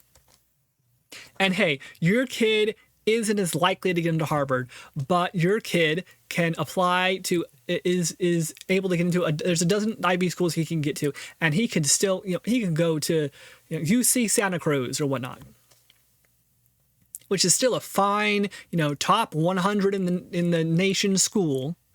I don't actually know that. UC Berkeley, maybe. I know that's like top 10, at least the public schools go. So you're going to get a fine education. And then affirmative action is just making sure that, hey, some poor colored kids are going to get an opportunity to go to Harvard or go to UC Sacramento instead of having to get into community college at the beginning. These sorts of issues, right? Like, well, if you're the victim, how much has this action actually harmed you? How much of this action is imaginary? How much of this action is just you seeing that you were on top and now you're not? Or you seeing that, some of your privileges are being chipped away at, right? Like, is this a privilege that you get at the cost of someone else? Or is this a privilege that is only apparent because everyone else should have it as well? Everyone else should have, people who get grades like these should all have a chance to apply to Harvard and to get in equally based on their grades. So Harvard should have a race-blind application. But then it turns out that if we actually do a race-blind application, very few kids from, this racial group or whatnot get in. Why is that happening? What's going on? And, there's studies to be made here, and it's like, well, how do we fix that? How do we change things? And the best way to do affirmative action is probably to do it in such a way that you do not harm anyone's chances of getting into Harvard. That is, you would, I'm just using Harvard as an example here, as an Ivy League school, right? But, right, you could, if you do affirmative action in such a way that you say, you must have 15% of people from this group, or when people apply to your school, you must give them plus 50 points in the application based on the fact that they're this racial or sexual group.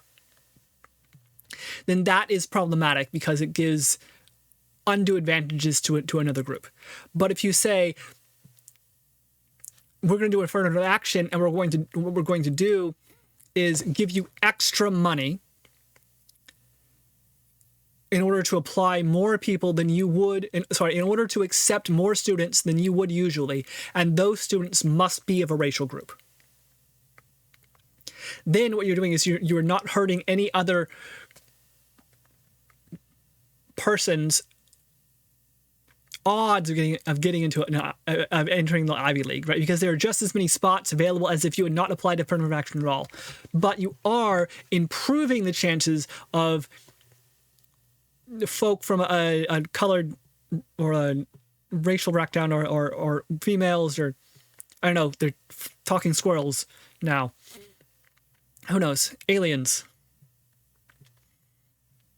Yeah, that makes me sound great. I'm like, hey, colored people or women or aliens, one of them getting in. Jeez.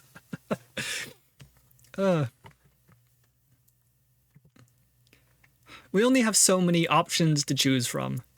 So many we have a limited number of definitions, and sometimes we end up reaching for them, for odd ones. Yeah, but yeah, that's how you would do it. That's how I would do affirmative action. In response to claims of victimhood, you say, no, you are not a victim. Affirmative action does not harm you. And affirmative action gives extra money the schools would not have otherwise. It doesn't apply quotas. So affirmative action by itself is not a problem.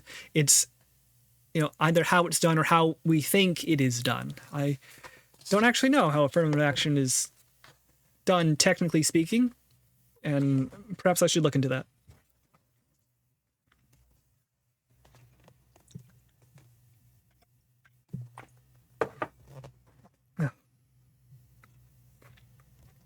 Oh yeah, this bit. We see white solidarity at the dinner table, at parties, and in work settings. Many of us can relate to the big family dinner at which Uncle Bob says something racially offensive. Everyone cringes, but no one challenges him because nobody wants to ruin the dinner. Yeah, this has definitely happened to me. I've definitely had relatives or friends of my age say something that is racially bad or make racist jokes, and I sit there and I'm like, oh God, okay. Like, I could have this discussion about how that's a bad thing and I don't like it, and it's going to end up becoming a thorny issue, right? But I've already made a comment like this before to the person. You know, I made a comment once, and I'm like, I don't agree with that. And then they pushed back, and it was obvious they had some racist viewpoint. And I'm going, okay, how much of my health is worth it to do this here? Right? If it's a friend of mine, I'm like, okay, all friends have negatives and positives. How much do I want to push this? If it's a relative of mine, I'm going to go, okay, my relative is 85.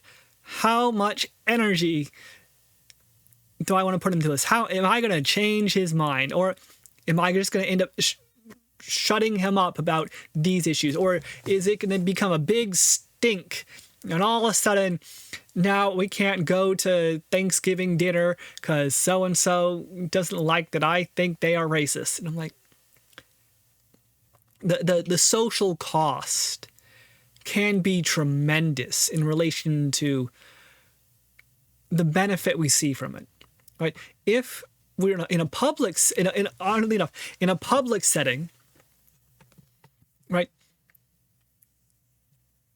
we end up, I think, feeling a little more capable of saying that this something is racially insensitive. And in a very personal setting, we can say that something is racially insensitive. But in the in-between there, right, in a family dinner or in a workplace, it can be much more difficult. And what can also happen is, I think, the general trend to not talk about race at all is just the same as not talking about politics, right? Or not talking about sexism. It enters us into a vast dialogue of history and meaning, which has personal relations and affects almost everyone in different ways, and it becomes very complicated. And how much time do we spend on this? How important is it that this person is racist? For this person who is anti-racist, who writes this book, whose job, as far as I can tell, is making presentations to groups of people and telling them not to be racist, or teaching them how they are racist, and so on, going to workshops and whatnot, then obviously it is very, very important to her. But, can the same be said about classism? I know people who are all about, the communism and capitalism. I know people who are all about, how do you feel about the Palestine and Iran and Israel? How do you feel about, Russia? How do you feel about climate change? How do you feel about fascism? Or this president, or that president. How do you feel about Reagan? Sort of, and then this is very important to them. And then just because, it is their intersection does not mean it has to be my intersection. I make judgments every day, and just because I don't immediately stand up and denounce every single thing I see that is bad, every single exploitation of the working class, and every single racist statement, and every single,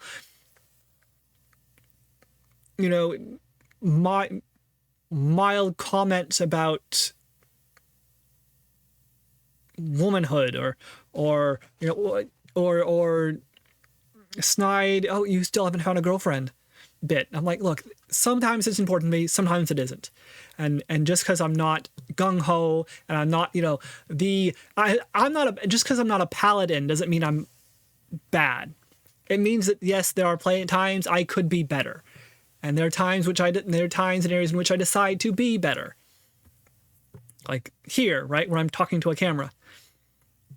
Sometimes we start off in small ways. Sometimes, and we have to have, our own internal ideas first, and so on and so on.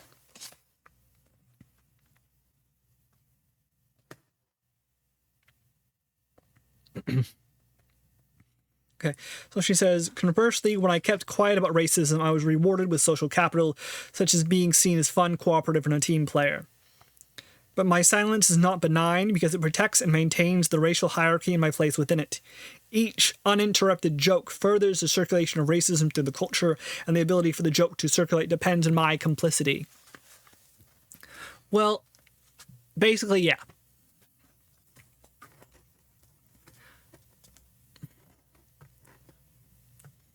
But not necessarily so. I think that the way it generally works is that can be the case. But there are times when silence speaks words. If you tell a racist joke and nobody laughs, then this is a statement in itself. But if you tell a racist joke and some people laugh, then that is a different situation.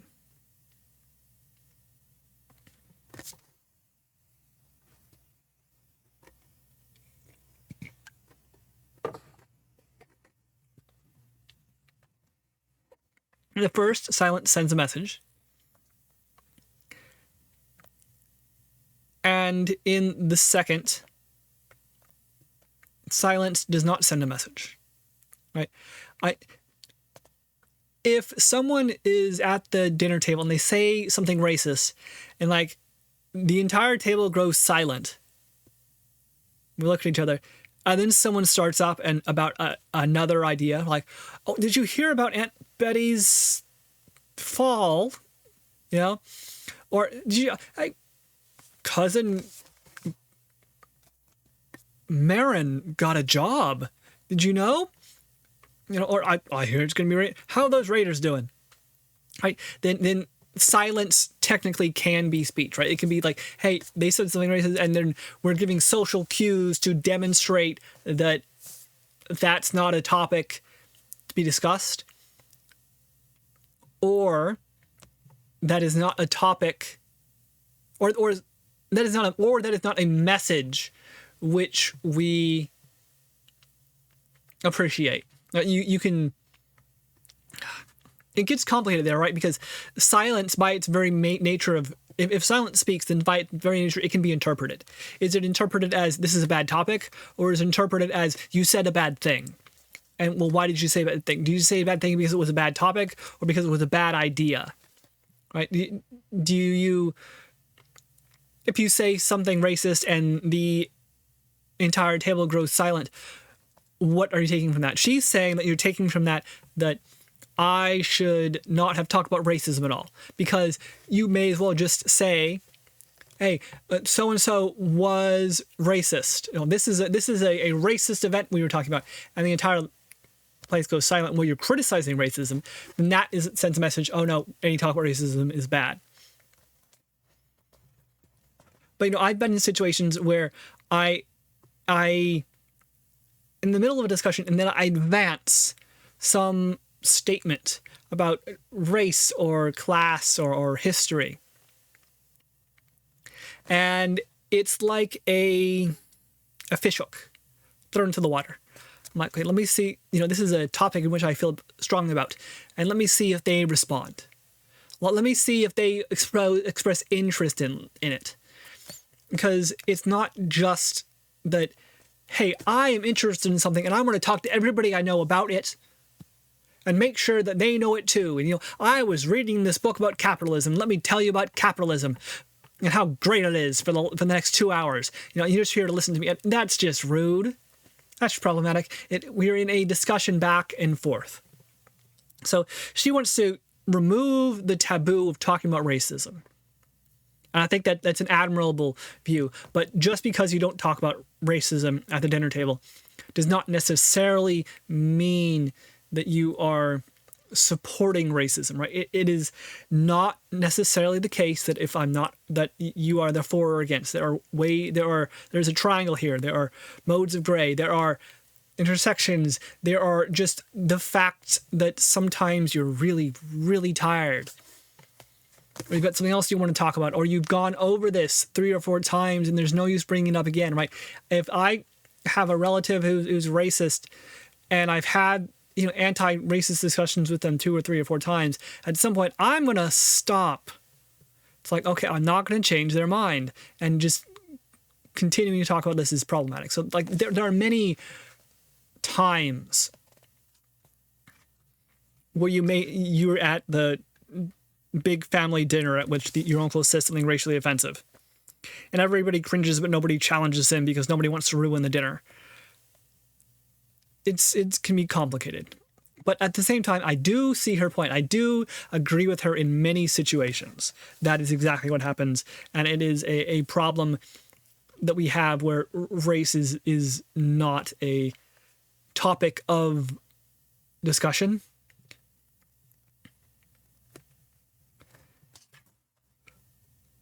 But I tend to be an overthinker, as evidenced by the last 10 minutes. I'm going, well, it could be this, it could be that, it could be this situation, that situation. I'm like,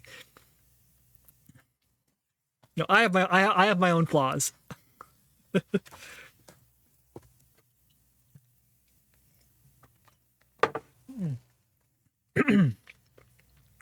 Okay, this bit is interesting here. She says,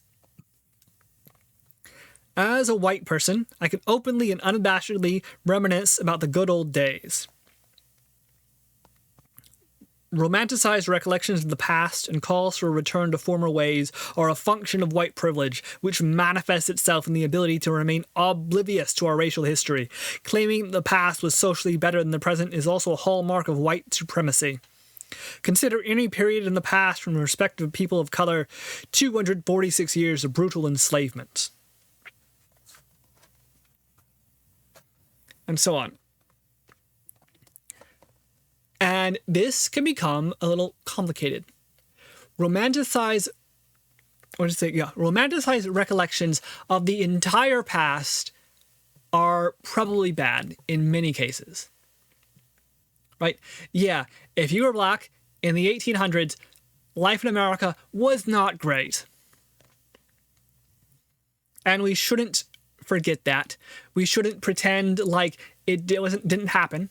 We shouldn't pretend like the 1800s were a glorious time where everything was great and life was wonderful and we weren't killing a bunch of Indians out west and whatnot. But at the same time, to pretend that life wasn't getting better in some ways during the 1800s is also disingenuous. To pretend that sanitation was improving and that we did have a civil war where people were freed, and that even as there were massacres of the Native Americans, there were also people, white folk and German folk coming from overseas and starting new families, right? That the world has a complicated history, and there are the ability of people to read. Literacy is improving. You have the creation of certain types of like the Montessori schools in New England being created and whatnot. And yeah, you have the 1800s and there's a bunch of black folk in slavery, but then we had the Civil War and there are black folk coming, and there are black folk still in sharecropping situations, still in horrible places, stuck in the same lands working with the same people. But there are also black folk who are leaving the South now and going to, like, I don't know, Chicago or New York and Harlem and starting up a whole culture and identity there and reinvigorating in some way, right? That there is a complication here. romanticized recollections of the past in its entirety a problem, but saying that nothing good ever happened in the past is also wrong. Saying that we must not be proud of the past in any way is also wrong.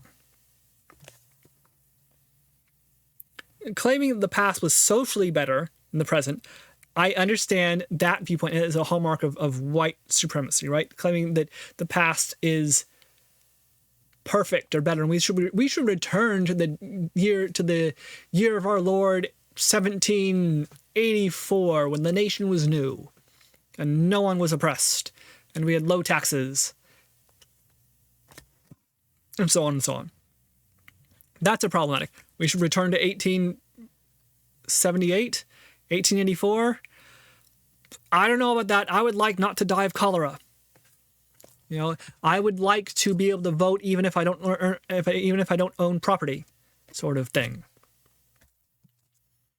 At the same time, like, I would have liked to go back and meet some of the founding fathers. I would have liked to be there during the ferment of a new nation coming into being and wondering about who we are and what we're going to become and so on. Because what can happen is, if we look back at the past and we say the past was bad, we can become over-influenced by that viewpoint.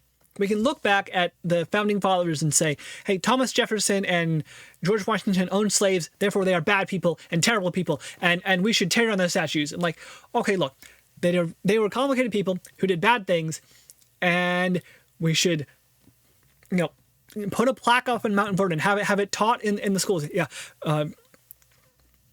George Washington owned slaves, and here's the story about it, and here's 2 or 3 of the people of who they were. We have their names.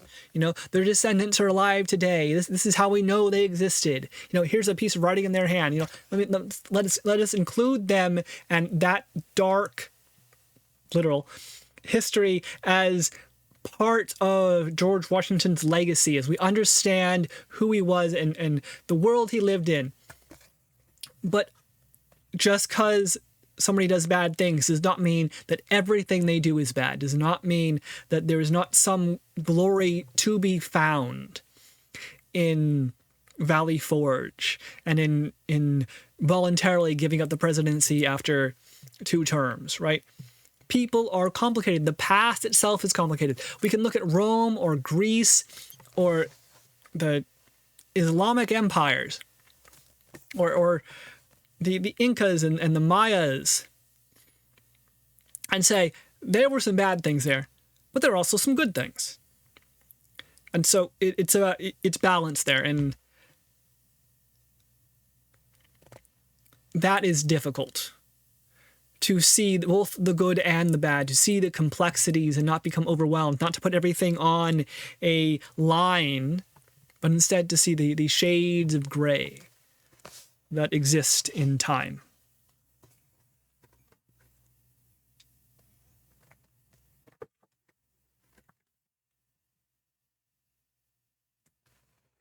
And I'm just pointing that out because I tend to be worried by movements which see things in black and white. Because I always feel there is this tendency to overcompensate.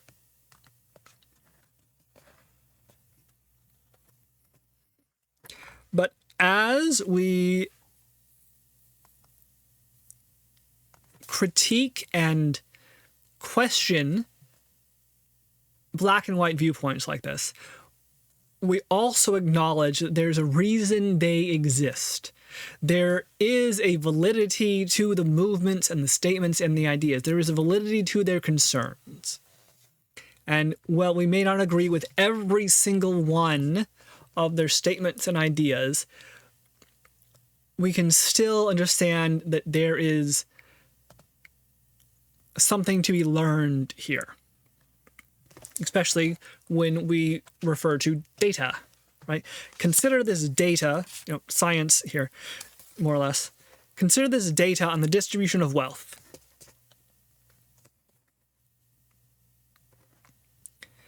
Since 2015, the richest 1% has owned more wealth than the rest of the planet owns. Of the world's 10 richest people, 9 are white men.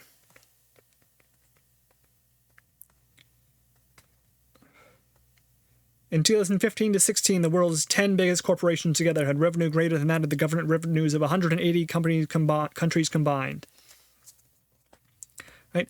And so these sorts of quantified statements, I think, are very powerful because they show us that there is a disparity, there is a difference in the world, and it's not simply how people see things. It's not good and bad. It's not shades of gray. It's here's a fact, and that this interpretation has a shade. You can interpret it. You can interpret the shades of gray. Your interpretation can be of shades of gray, right? You can interpret this fact in many different ways. But if we agree on the fact, then we limit the ways in which it can be interpreted. We can't look at a fact like, since 2015, the richest 1% has owned more wealth than the rest of the planet owns, and then use that fact to say that, I don't know, poor people are getting richer, right? Because since 2015, the richest 1% has owned more wealth than the rest of the planet owns. So that means that since 2015. So that means that in 2014, the rest of the planet owned more wealth than the richest 1%. Therefore, in 2015. The poor people of the planet became poorer in relation to the richer, right? Now we can have interpretations. Why is that happening? What's going on? How should we respond to that? But agreeing on that base fact limits what we can say and interpret it. You can't hold that fact to be the case. You can't do that study and then say, oh no, the poor are actually getting richer. And like, no. I have proof. I have studies and figures and facts that show that is not happening. And that is very useful. Especially if you're out there, trying to show people like, oh, you're being racist. Well, if I can show you that you're being racist with facts, like, hey, you're getting 50% black applicants, but only hiring 12% of them. That seems a bit odd. Can you explain? Then I am allowing for shades of gray, but also saying that I will only accept so many shades of gray. I will only accept the shade of gray which ventures so far from black and white. I am limiting the space of discourse by presenting a fact and holding you to that fact.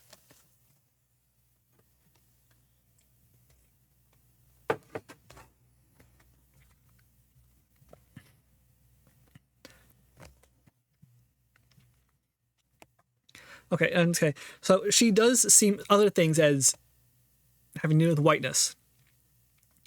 She says, the call to make America great again worked powerfully in service of the racial manipulation of white people, diverting blame away from the white elite and toward various peoples of color.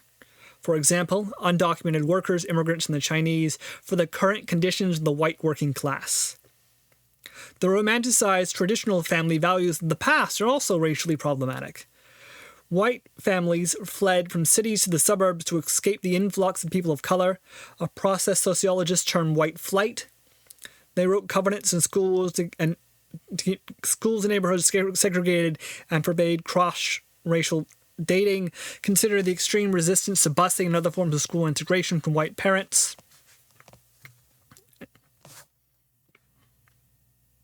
It has not been African Americans who resist integration efforts. It has always been whites. And these can be backed up with facts, or these are based on facts. The call to make America great again worked powerfully in service of diverting blame away from the white elite and towards people of color. Undocumented workers, immigrants, and the Chinese. Color, black, Chinese, non-white. It's interesting how she changes her right here, right? She talks about black and white, but then people of color also come up who are in a more complicated situation, right? Undocumented workers, immigrants, Chinese who aren't really black but aren't really white, are somewhere in that relation, like that people of color bit adds a problem to the black and white dichotomy, right? To that line of good and bad, because it says, well, there's points on that line. It's not a seesaw that's all the way up or all the way down. It's a line that's balanced and moves.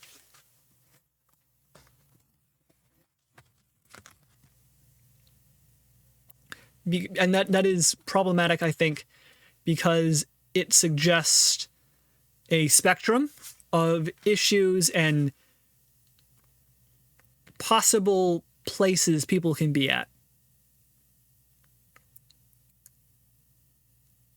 And this spectrum is, by definition of being a spectrum, anti-extreme. It says that there's not 2 points of good and bad, good and evil, and there's nothing in between. There are a various relations which one can have.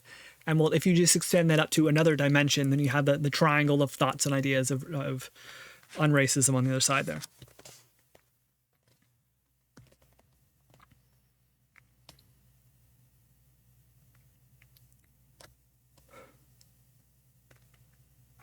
Right. Okay. And so based on the last book I read, which was about capital in the 21st century, yeah, it's pretty easy to blame all the immigrants for our economic problems when the immigrants are very little of the issue we have with our economic problems. Like, immigrants are usually good to the economy, and yet saying, well, the undocumented immigrants are taking their jobs just isn't true as far as I can tell. And that's a whole nother book. And so you see statements which, okay, make America great again. Well, that's classist and also sort of racist, and romanticized traditional family values is also sexist, and it's also racist at the same time. And there are good points to be found in that. Hey, children tend to do better in school when they have both a mother and a father. Sort of studies would say, hey, there's something to be found in this. Or at the same time, you might say, well, that by itself is not a controlling factor, right? Just because you have a mother and a father and you live in a nuclear family does not mean you will do good in school. It's just another piece of the puzzle, right? And it's not a necessary piece of the puzzle. You could have a mother and do fine in school, right? Or you could have a mother and a father and one of them is a drug addict and all of a sudden doing bad in school. Right? There are complicated factors here. But then, then also, she says, they wrote covenants to keep schools and neighborhoods segregated and forbade cross-racial dating.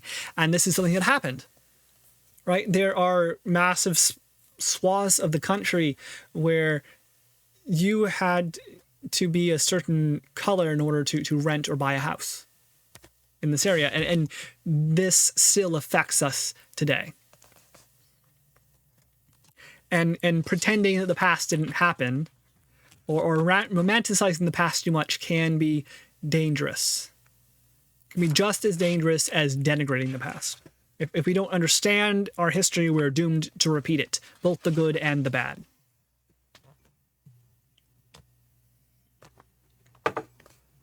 That is, we want to understand both the good and bad of history, or we're doomed to repeat it. Not that we are doomed to repeat the good and bad of history. Yep.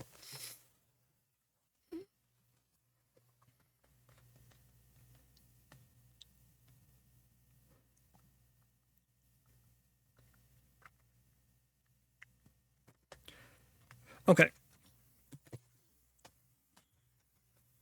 I'm going to finish this chapter, which is 1, 2, 3, 4, 8 more pages, and then head off and do number 3 next time. But okay, because it is now 2 a.m. Okay. So she starts talking about here about whose burden is it to talk about racism. And she's saying, well, white people are not in a burden, do not have the burden to talk about racism because they don't feel the push, right? If you're not, if I've been called cracker and it doesn't worry me, then that is a sign that I'm not worried if there is some racial issue going on, because I don't feel it is important to me, or it affects me, or that it should be important to me, right?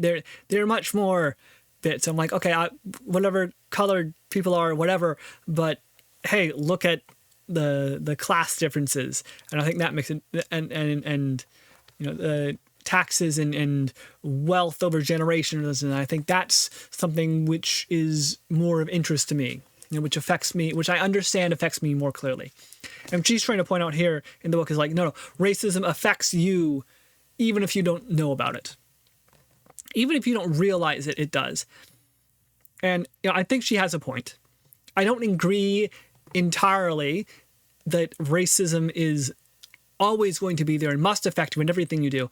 But I think that as we talk, right, as I talk about black and white and colors and shapes and forms and whatnot, as I talk about, you know, rap music and my friends and the ghetto, right, and these prejudices and ideas I have, right, then I draw out my own biases here and take a look at them. And sometimes these biases are based on kind of nothing. Sometimes these biases are based on what I think the social understanding is. And sometimes these biases are based on my own history. And sometimes the biases are based on my own ideas, right? I'm like, hey, sometimes I'm just repeating what people say to me. Other times I have sat down and I have thought about this and I have come to an opinion on it. And do not simply dismiss me because I don't agree with you, or dismiss me because it sounds like someone else. No. I have come to this idea on my own, and I stand firmly on that statement that I have made. Okay. But, okay, so she's pointing out here.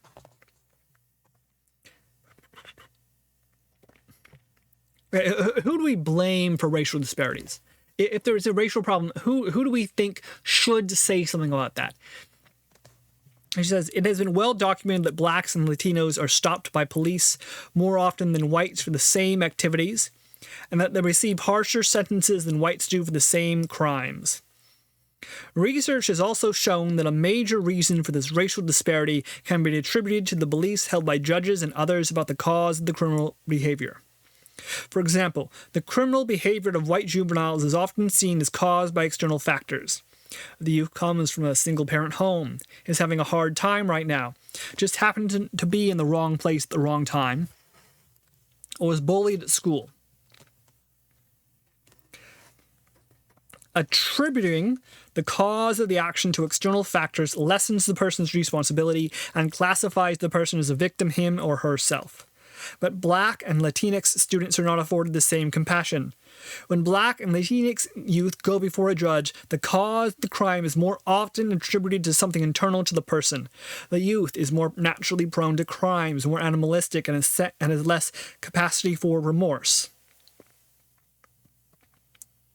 Whites continually receive the benefit of the doubt not granted to people of color. Our race alone helps establish our innocence. Right? So this is seen in, or I have heard, I don't pay as much attention to this as many other things. So I don't pay too much attention to the specifics of this because I get really tired of hearing about it. And it's a whole nother book and topic by itself. But I have often heard it said or remarked upon that there are racial disparities in the way the media reports about what are they called? Mass murderers, shooting incidents, school shooters, mass shooters. Yeah, mass shooters. right? In that if a white kid is a mass shooter, then it's, well, here he comes from a broken home. He was disturbed. And then if it's a black kid who was a mass shooter, well, then he's a criminal, and he was involved in guns and drugs and whatnot. And so you have this sympathy presented for the white mass shooter, but then the black or dark-skinned mass shooter is painted as more of a devilish figure who is always going to get into trouble of some sort. And, just the time just came for him, as opposed to the white kid who, he didn't receive the help he needed. And we have to ask, why is this? Why do we do that? And if you can show me through statistics, if you can say, look, here are several studies which show that the words people use, the way people react to the same exact situation based on a difference of skin color, the person involved, then that says to me, yes, there is something racist going on here. There are racial decisions being made that people justify and may not even know they are doing, right? This is exactly what she is trying to point out by being with the anti-racism bit, is, hey, we need to talk more about racism and bring it into the fore, because we are still affected by racism. And you can definitively, provably see it in situations like this. That, like black kids are treated more harshly by the criminal justice system than white kids for the same crimes. And, then the question starts to be, who should fix this? Whose duty is it to fix this? Because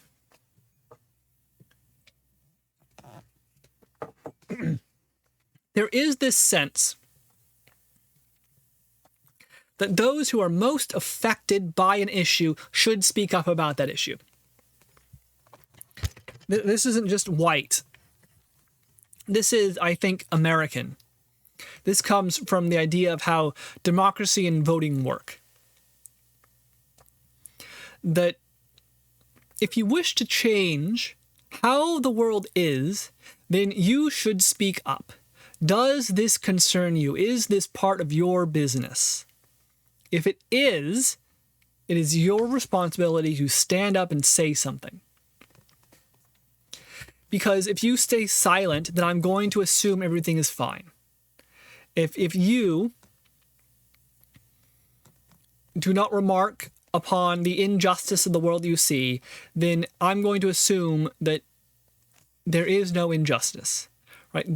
The default viewpoint is to assume everything is fine. And I think this is something which is more human than white. I think this is more to do with the relations we see with people. Like, you may have, I've had friends who are suicidal, right? And then you don't know how suicidal they are until they say something like, oh, okay, now that you mentioned it, you have seemed a little more depressed. Oh, now that you mentioned it, there does seem something wrong. Or, now that you mentioned it, the reason I'm calling you at 4 a.m. is because a friend of yours called me and said that I should call you because you had a gun to your mouth. Or that because you posted something really bad, and so I saw a post on Facebook, and so I responded to you saying, hey, if you want to talk about the fact that that person, your significant other died, then I'm here. And if you're not mentioning it, then I'm not going to talk about it, right? If you are pretending everything is fine, then I'm going to support you in your denial. And this has to do, for me at least, how I interact with the world.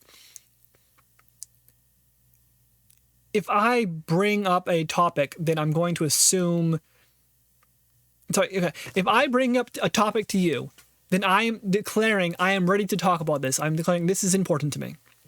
If I do not bring a topic to you, if I say I don't want to talk about that, then I am saying I don't want to talk about it.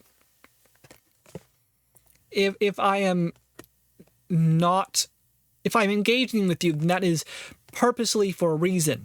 I am actively involved in this relationship. I'm not passively. I am actively involved in this relationship. And this is the relationship that most grown adults, I think, have with most of the people I know. They are actively involved. We are doing something together. When you are in a relationship where I am passively related to you, right? In a relationship where you're the boss and you tell me what to do, or you're my parent and you tell me what to do, or you're my landlord and you are involved in my business in some way, then that is an uncomfortable relationship. That is a relationship where I am not in control, where I can't say, I don't want to talk about that. Where if they raise an issue and say they want to talk about it, then I have to. They say, you've been late a lot, what's going on? Then I have to give an excuse about why I'm late. I can't say, I don't want to talk about it. There's problems at home, and I've been having some trouble with my car and I can't afford to fix it. In a passive relationship, you're forced into it. So I think that the default is to assume that I want to take an active step in having relationships with people. And so if I do that, the raising of issues is an active choice, not a passive choice. Okay?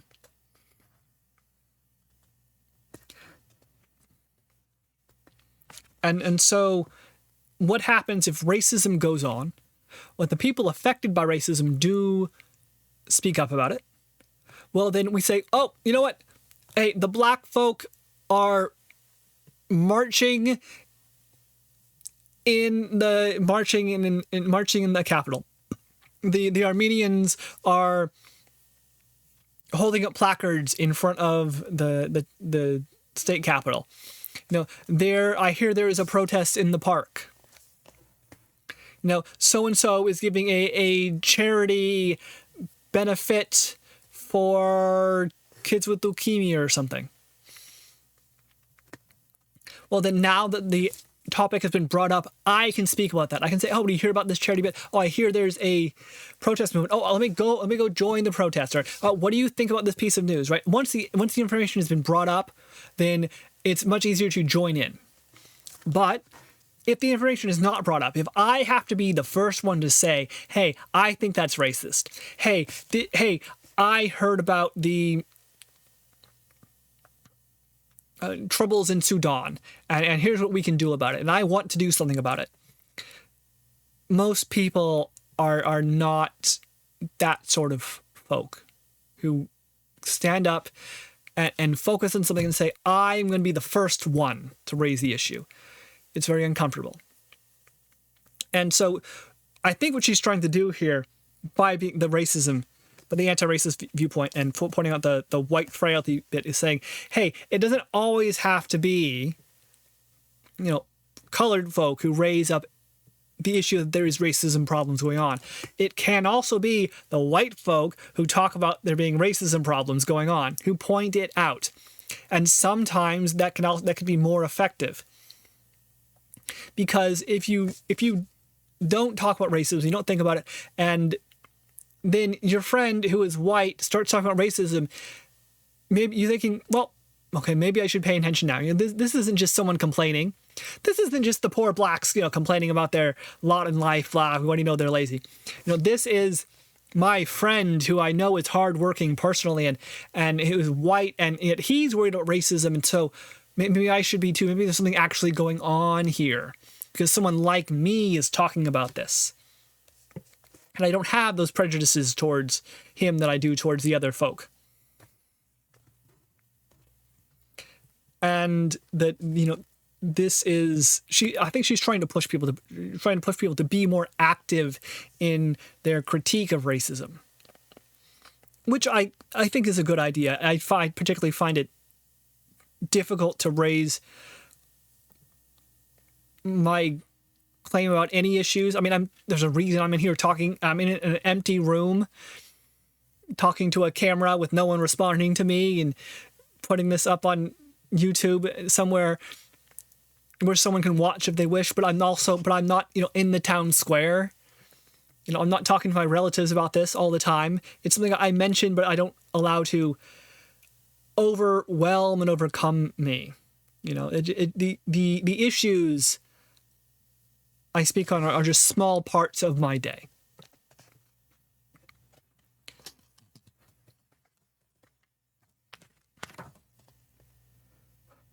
Okay, and then she talks here. Viewing privilege as something that white people are just handed obscures the systemic dimensions of racism that must be actively and passively, consciously and unconsciously maintained. The expectation that people of color should teach white people about racism is another aspect of white racial innocence that reinforces several problematic racial assumptions.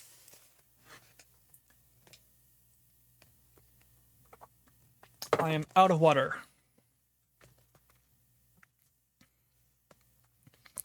It implies that racism is something that happens to people of color and has nothing to do with us, and that we consequently cannot be expected to have any knowledge of it.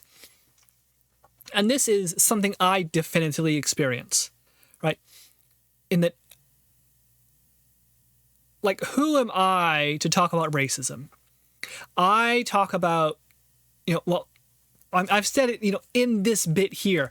Well, black folk like this, and there's black ideas in there, and here's a white idea, and this is how whiteness works. And I am pulling this out of my ass.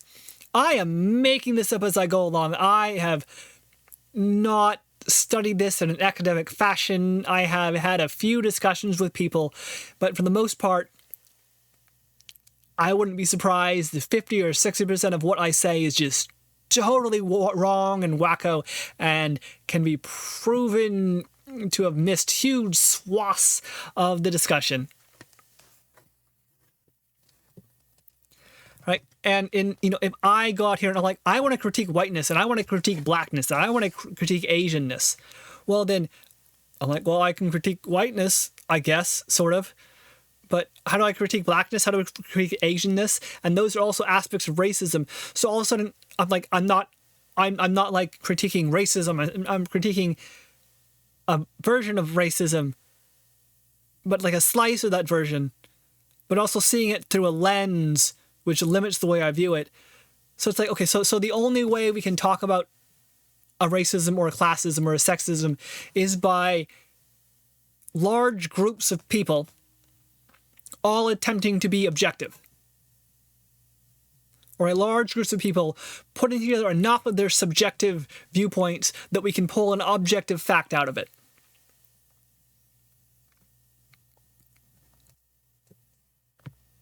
And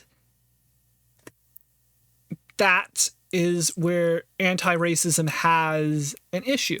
That is where extremism has an issue. If we go back to the very beginning here, where she talks about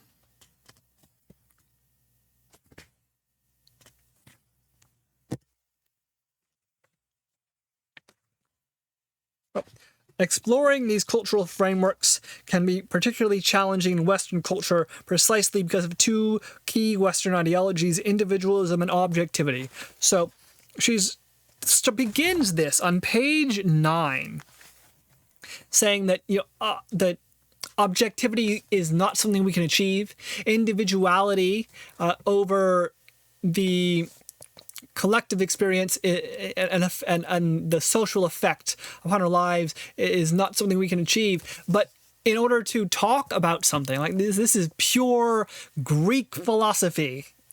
In order to talk about something, we must aim to have some objective knowledge of it.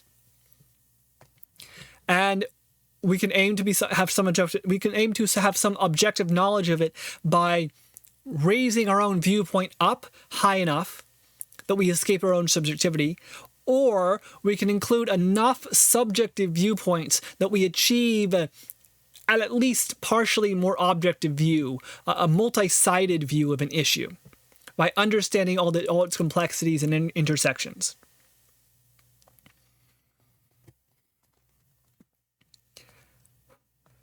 So this means that in order to talk about race,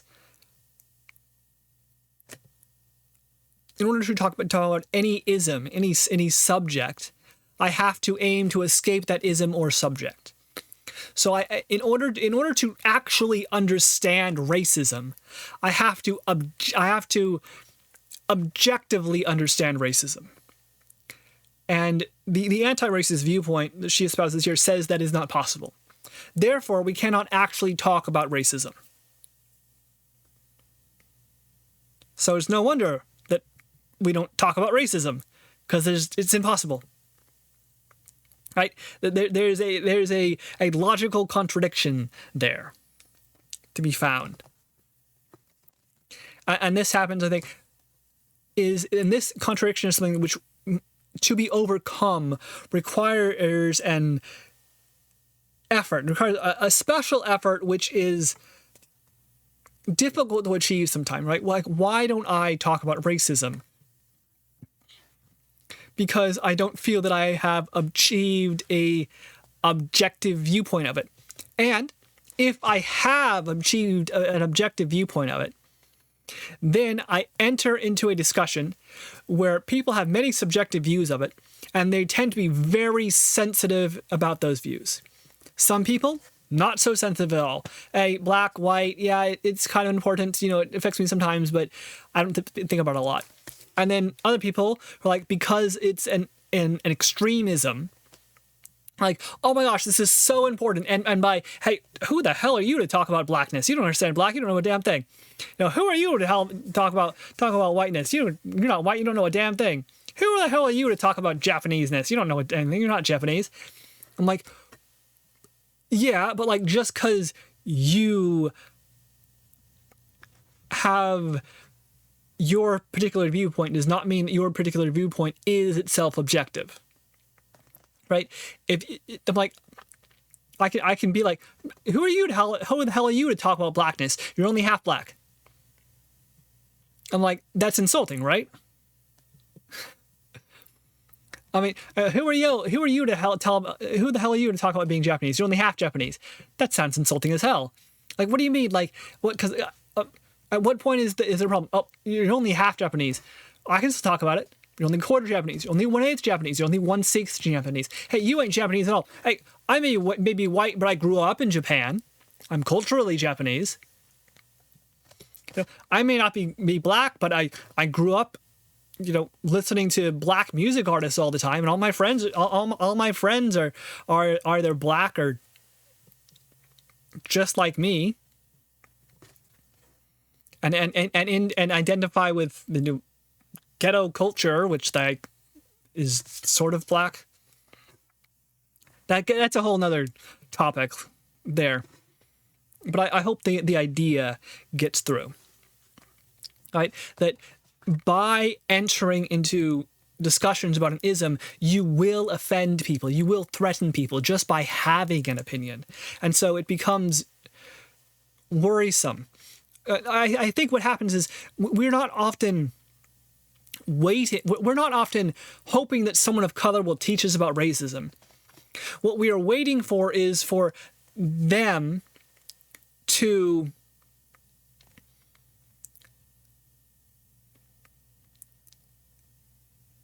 say that race is a topic of discussion. And then if we are able, and then, okay, I'm like, okay, now I can talk about race. Now that someone has given me permission to talk about race, then I can enter into a discussion here. But if they haven't, then I don't want to enter into it because I don't know what the effect is going to be. I don't know how they feel about this. And I'm using race as an example here, but I could say the exact same thing about classism or sexism or autism. You know, about abortion, I can say the same thing about abortion. Like, how many people do you go up to and be like, you know what, we should really talk about abortion today? No, because it's a fraught topic, and some people don't care, and some people care a lot, and you don't know how you're going to get into it. And I think there are people out there who, of black and white persuasion, who are quite ready to enter into the topic, who are quite ready to bring it up, who are like, outgoing and brave and whatnot. And then there's folk like me, who, for the most part, are really tired or focused on other issues, and we may bring it up. We may not. Most likely what I'm going to do is put out a feeler. I'm going to be talking to you about a completely different topic, and then I'll mention something about, racism or classism or sexism or capitalism or whatnot, or communism or a war or an issue or an idea, and I'll see how you respond. And then if you don't respond, or you don't seem interested in that topic, or you shy away from it, then I'm going to not do it. And that appears to be that I don't talk about racism or sexism or whatnot because I don't force it into the conversation. But just because I don't force it into the conversation does not mean I'm unprepared to discuss it. It only means that I am uncomfortable entering into discussions which are potentially uncomfortable. There's me overthinking again. Okay. Well, okay, but as we return to I was going to return from my own head into the text. The systemic dimension of racism must be actively and passively, consciously and unconsciously maintained, right? We generally think that, racism is an event, and that as long as we don't act racist, racism will eventually disappear because racism must be maintained. That is, racism is not natural. Racism is not normal. Racism is not logical. And what she's trying to point out here, I think, is that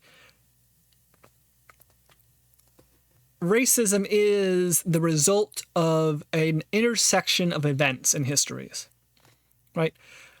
Race is like the reason that someone of dark skin, someone African American, is more likely to be poor than someone whose ancestry is German, and they both live in the United States of America, is in one sense not due to racism, right? It is due to the fact that they have a family history.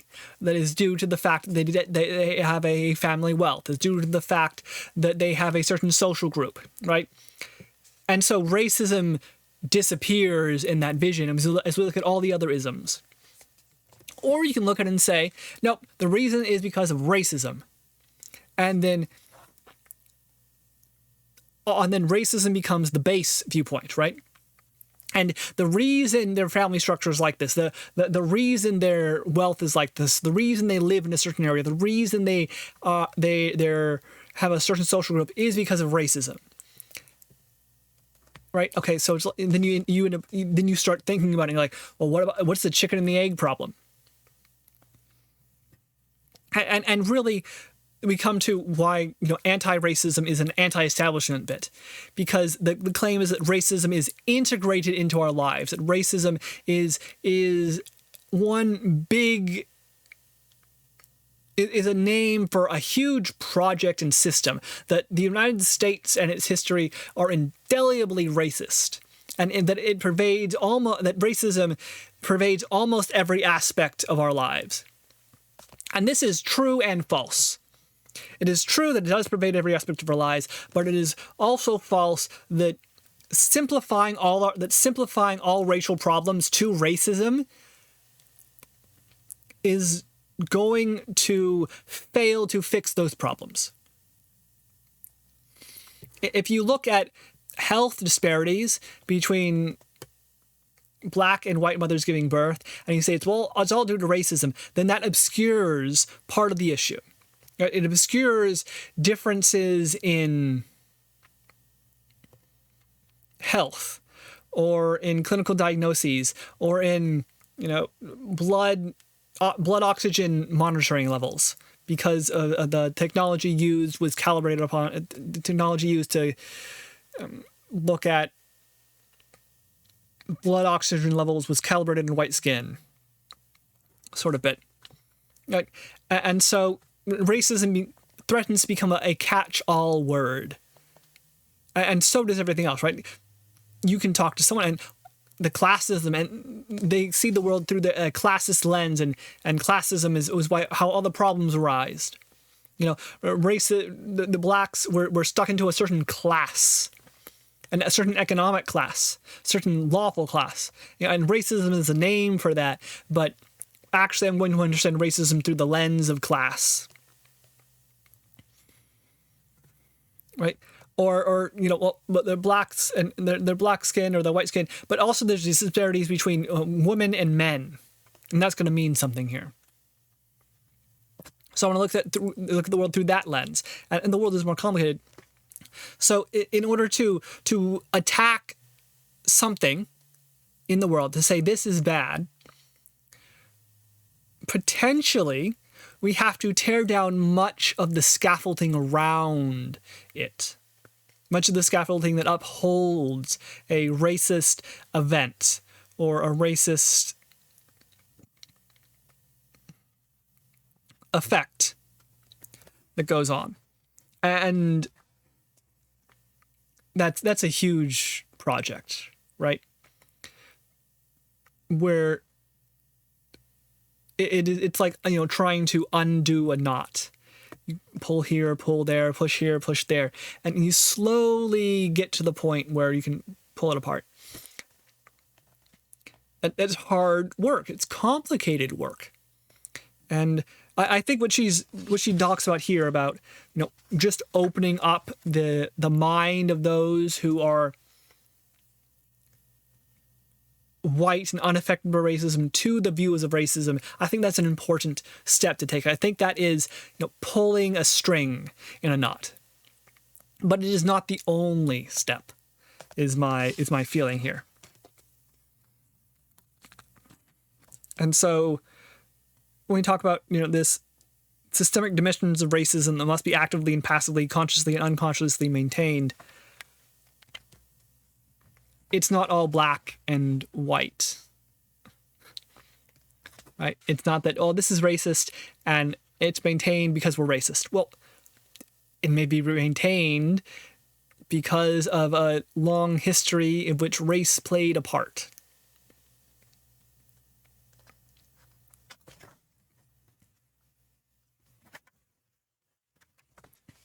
Okay, and then this I found weird. Okay. She's talking about her own growth, I think.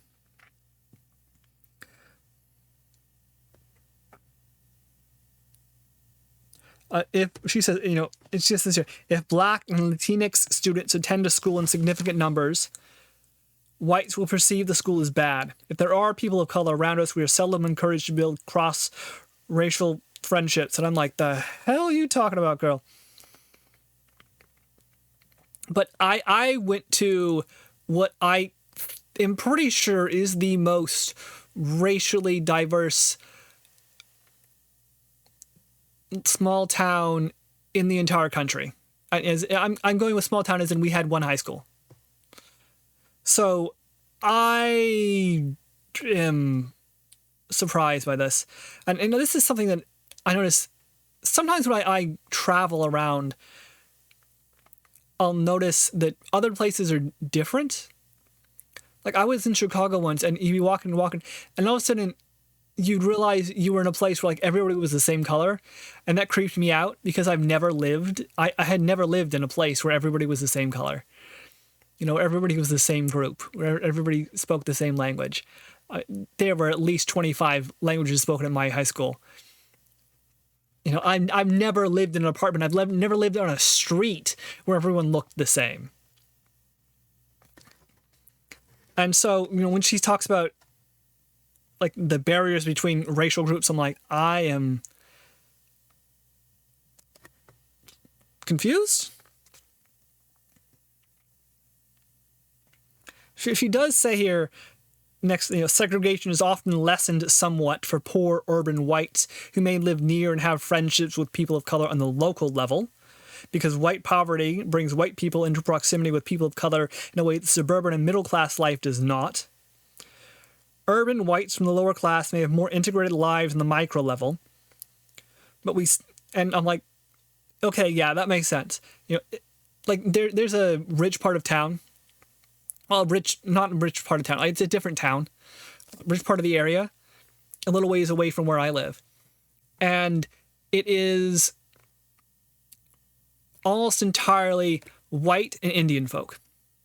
Like my brother got bused to a high school there for special reasons once, and it was like 90% of the school was white, 10% of the school was Indian, and there were like 2 black kids in the entire high school, is what I was told. And I'm like, that's weird. So, maybe that is the case. I met a guy once who was like, had never been out of the country yet and had never talked to like a black person as a friend. Never.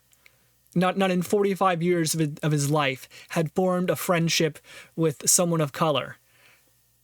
And I just stood there like with my mouth open. I'm like, how do you even do that? But maybe the United States is different than I think it is. I grew up in my area, in my idea, in my normality. I've traveled the planet, lived in cities a lot, but even when I lived in the country here, there were times I would wonder I live in the middle of the country, up in the woods, and I'd wander at the grocery store and go, okay, like everyone's white and this is weird. And that's only 800 miles from my house. So in the middle of Nebraska or something, I don't know what it's like. I don't know what the racial disparities and the racial and how extreme it is that the black part of town is the poor part of town. I'm like, I don't know that for certain. Like what is that like? How much does this affect? What sort of world did she grow in?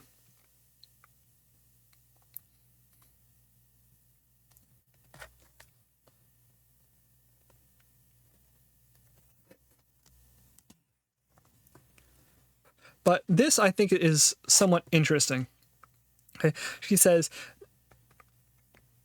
the most profound message of racial segregation may be that the absence of people of color from our lives is no real loss. Not one person who loved me, guided me, or taught me ever conveyed that segregation deprived me of anything of value.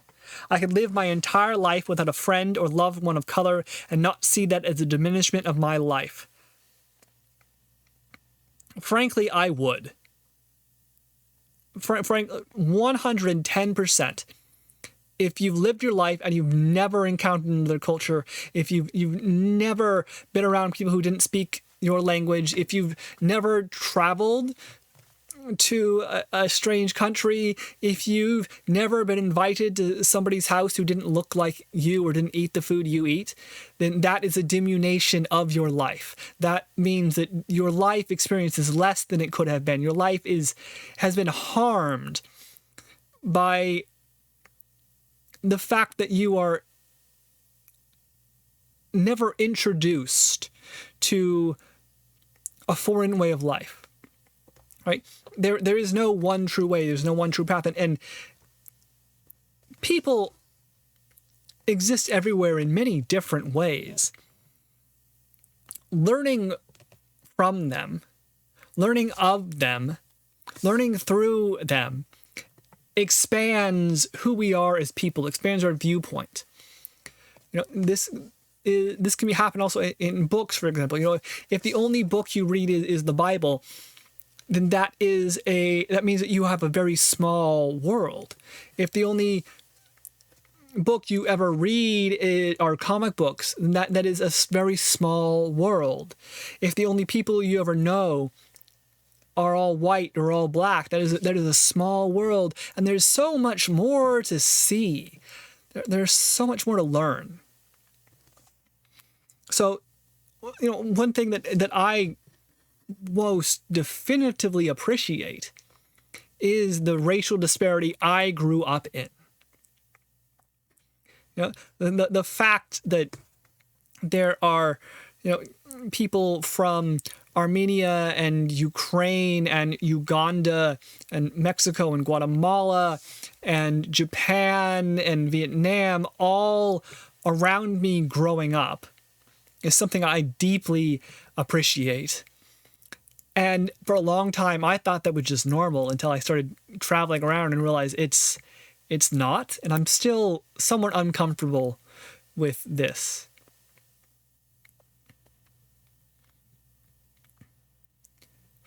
I think I tend to see race more through a vein of culture, more through ways of life. Like I'm asking out here, like, well, how black is Eminem? Because I see blackness as more of a mindset. I talk about ebonics, but growing up, I never referred to ebonics. It was ghetto speak. They're speaking ghetto, and they would be white or black. It didn't really matter. They were Asian a third of the time, whatever. But that was the idea. It's only later as I grow up that I realize, oh, okay, that it's that way of speaking is associated with a certain racial group, generally. There are bits like my mom will do this. She'll say acts instead of act, and I'm like, Mom, you were a teacher. Use the correct grammar. Like, it's just a little something that just gets me. Because I asked him. You asked him. And what happened to me that I have that opinion? Why do I have that feeling that acts instead of act is an inappropriate way to speak? I don't think it has to do with a racial viewpoint. I think it has to do with a cultural viewpoint, with my opinion about how the ways people around me talked, and then people who are around me who talk a certain way, I tend to identify as with a certain mindset. And then I act or feel negatively towards that mindset. And there are other words, like I use the word like a lot, because I'm from California. And so I associate, well, hey, if someone uses like a lot, then that's Valley Girl accent there.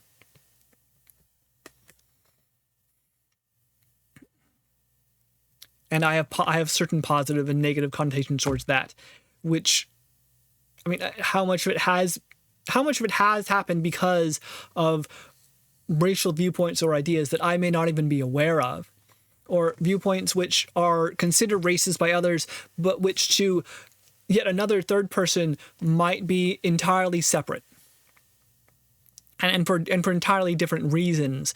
The result of my feelings towards a certain type of speech or a certain type of dress. Okay.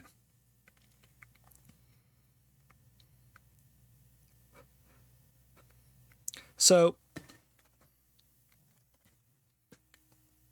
this is the end of the chapter here. Okay.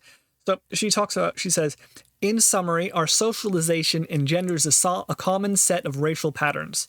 These patterns are the foundation of white frailty.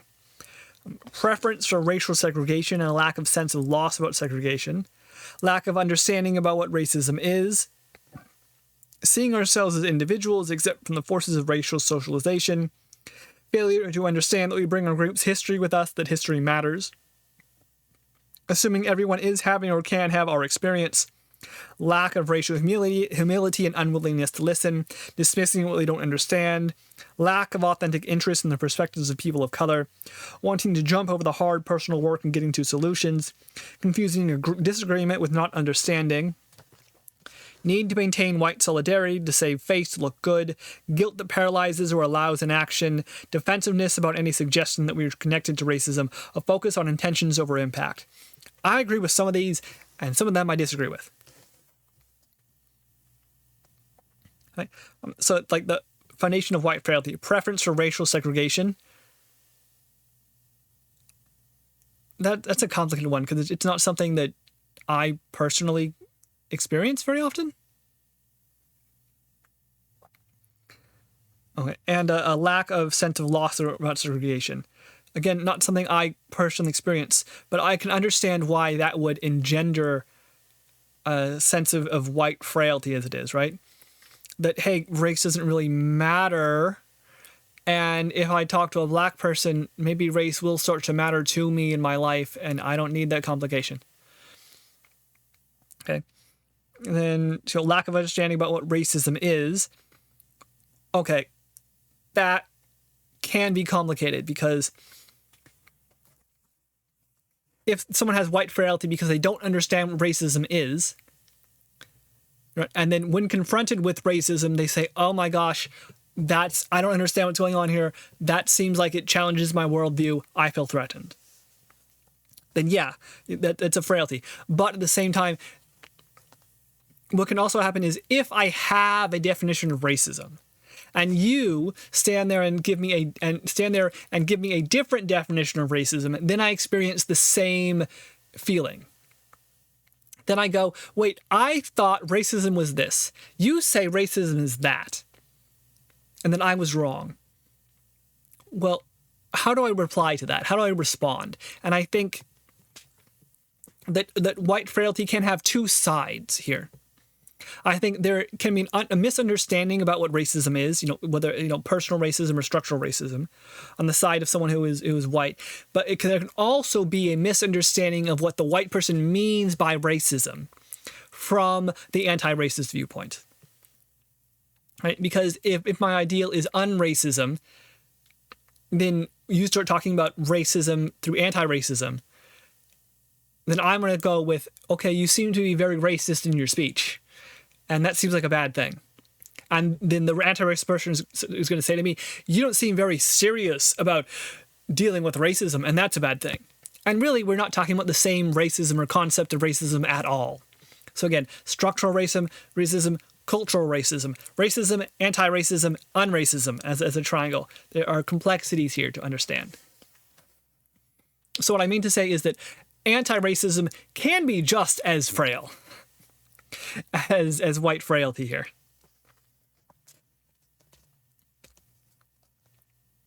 Okay, seeing ourselves as individuals exempt from the forces of racial socialization. Yes, I am affected by the society I grow up in, but I am not doomed to follow its every rule and command. I am not a slave to fate. I am my own self. And pointing out, helping me to see where I am affected by my society and where I can more explicitly express my individuality, I think is what is needed here, right? Don't stand there and tell me, hey, don't stand there and say, you're racist, you're bad, you don't understand, you're foolish, you're blind. No. That's not how you help me understand or deal with racism. What you say is, this is how racism is going on, and let me help you see it. Okay? And let me understand how you conceive of racism. And like, what are your presumptions? What do you see as the goal? Are you racist, anti-racist, or unracist? Right? Which is the ideal you see? Like, where are you in this spectrum of complications? And so if I want to be an individual, then what that means is disagreement. What that means is I will not follow your every word. What that means is I will be more complicated. What that means is I have my own history, my own events, my own outside of, my own racial viewpoint, which you may or may not be a part of. I have my own individual viewpoint, which colors everything in my own special way. And so this means that your perfect understanding of the world does not vibe with my perfect understanding of the world. And so we have our own subjective viewpoints. How do we reach an objective viewpoint? We put those together. We put many subjective viewpoints together. And this is conflict. This is difficult. But just because I react in a spirited way to discussion does not necessarily mean I am frail, right? Just because I see myself as an individual does not necessarily mean that I am wrong. to be an individual in the philosophical sense is difficult. It is to challenge the system around you. It is to challenge the extremes of any ism and anti-ism.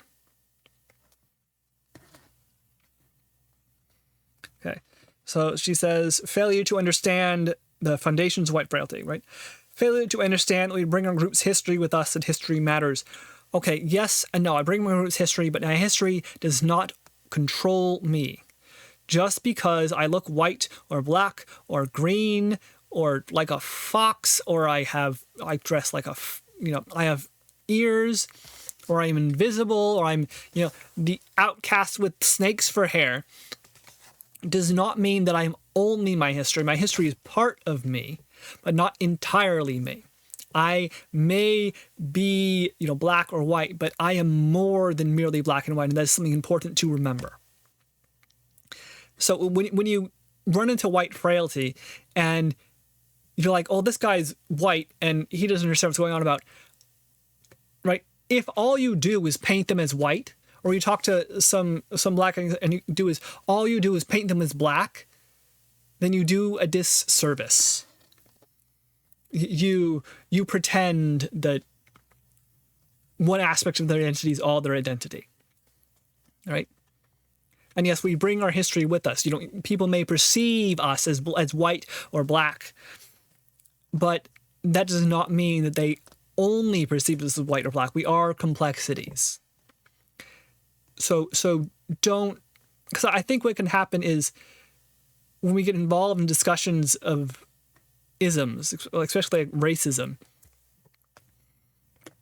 we end up having a discussion and there is a disagreement, and then we have this urge to vilify the person on the other side, to vilify them absolutely, to say there's something wrong with them and they will never be fixed. And that is not how you change minds. That is not how you grow connections. We have to accept their history and not be overcome by history, and to see people as more than their history, or allow the possibility for someone to be more than their history when we talk with them and try to learn from them, right? They may have a viewpoint which seems incredibly racist, but is that because they are racist in the broad societal sense? Or is that because individually there is some history behind them, right? Like I say, the word, using axe instead of act seems lower class to me because it was the way that the most ghetto people spoke. The ones who ended up dropping out of school by the time junior year rolled around. Regardless of what race or class they were, that's in my head. Or, I have a bully who used to speak in a certain way, and now when I hear, someone who looks like them and talks in their same way, I immediately go, don't like that person, because that reminds me of so-and-so. And I had very bad experiences with that. And that's not racist in the sense that, well, they're black or they're Chinese or, or they're from Chile, and therefore I don't like them. It's because I don't like them because they remind me of someone else that I had a bad experience with. There can be internal histories going on here, which, if we short circuit or we take shortcuts in trying to understand what is happening, can cause problems because we end up talking past one another. Okay, then lack of racial humility and unwillingness to listen. Yes, right. Hey, I don't want to talk about racism. It's just trouble. But at the same time,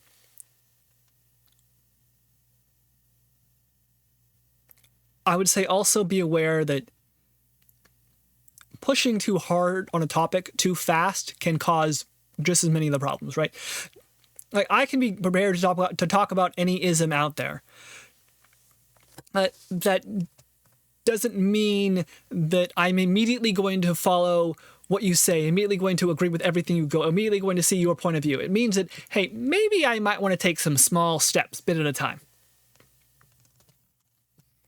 Right? So an unwillingness to listen does happen. I think people are like, I don't want to hear it. It's problematic, But what can also happen is you can just get really, really, really tired of it, right? This happens to me for certain. Sometimes you turn on the news and it's about another shooting. It's about another black kid who was murdered by the police, and you're just like, I've heard of this the last 5 weeks. Every time I turn on the news, I heard about this event, and I just need a break. I need to walk away. I have internalized some of the message, but I'm not going to allow it to take over my life. And sometimes that's what happens, is you talk to people and they push a narrative at you and you sort of agree, and then they keep pushing and they keep pushing and they keep pushing, and you just want them to shut up. It's like, look, I get it, but it's a little overwhelming. So I think it's important to be able to observe the difference between those, right? To know that, hey, sometimes we just have to crack the shell and get them to speak. Bring up the topic. They're uncomfortable about racism, so I'm gonna get them to talk about it. But at the same time, don't push so hard that you make them grow a callus. Right? Don't attack so fast that they don't even know what's happening and they react in anger. And this changes with individuals and situations, but it's something to keep in mind, right? That people are living beings who sometimes move a little more slowly than we want them to. Okay, dismissing what we don't understand. Yeah, people just do that. That's a human thing. That's not a white frailty thing. Okay. Lack of authentic interest in the perspectives of people of color. I think what this manifests as most often is, what do you want me to do? That's right. Because it's not just perspectives of people of color, but it's perspectives of anyone. It's like, hey, look, tell me about this horrible thing that is going on out in the world. People are starving. There's war. There's battle. I'm like, okay, what do you want me to do? I can emphasize, I can feel it's horrible, but I also am not going to stand here for 4 hours and jabber with you about how it is, repeating myself over and over and over and over again to no avail and to do nothing. I don't enjoy being miserable.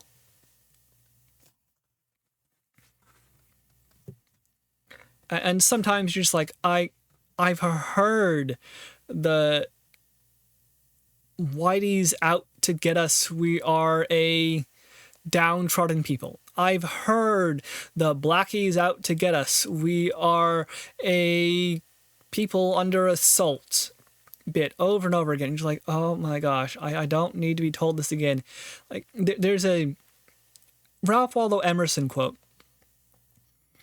where he talks about going to church and hearing the pastor speak and realizing that the pastor would never say a new word. The pastor was not giving his ideas, but was instead parroting the ideas of other people. That the person up in that pulpit talking was just a mouthpiece for someone who had made that speech and had those ideas, and just a puppet. Didn't even know he was a puppet, right? But he had accepted someone else's beliefs as his own and had no originality. And that is something we experience very often. Right? How do you connect with people who are not interested in your perspective? How do you connect with people who are not who say, I have heard it all before, you're not telling me anything new, you're not changing my mind? Well, you connect with them by saying, I am different. I am an individual. I am standing up here in front of a camera by myself, telling you about my history and my experience and my thoughts. And I am trying to be original. I am challenging the expectations. I am questioning what I have been told. I am talking in ways which are uncomfortable. I am being honest and open. And it may be that you were still not interested. Maybe that you don't care about this. Maybe that you look at what I say or read what I write and go, I've heard this before. This is just this isn't important. They said that in Pompey's Rome. Or, hey, this is just crimping a speech that, I don't know, Carter made in 1984 or something.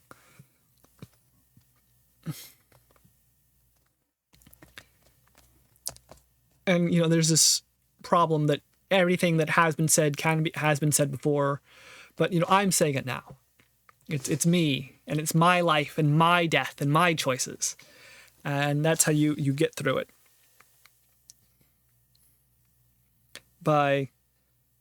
If there's a lack of authentic interest, then it is because they are under the assumption that you cannot tell them anything new.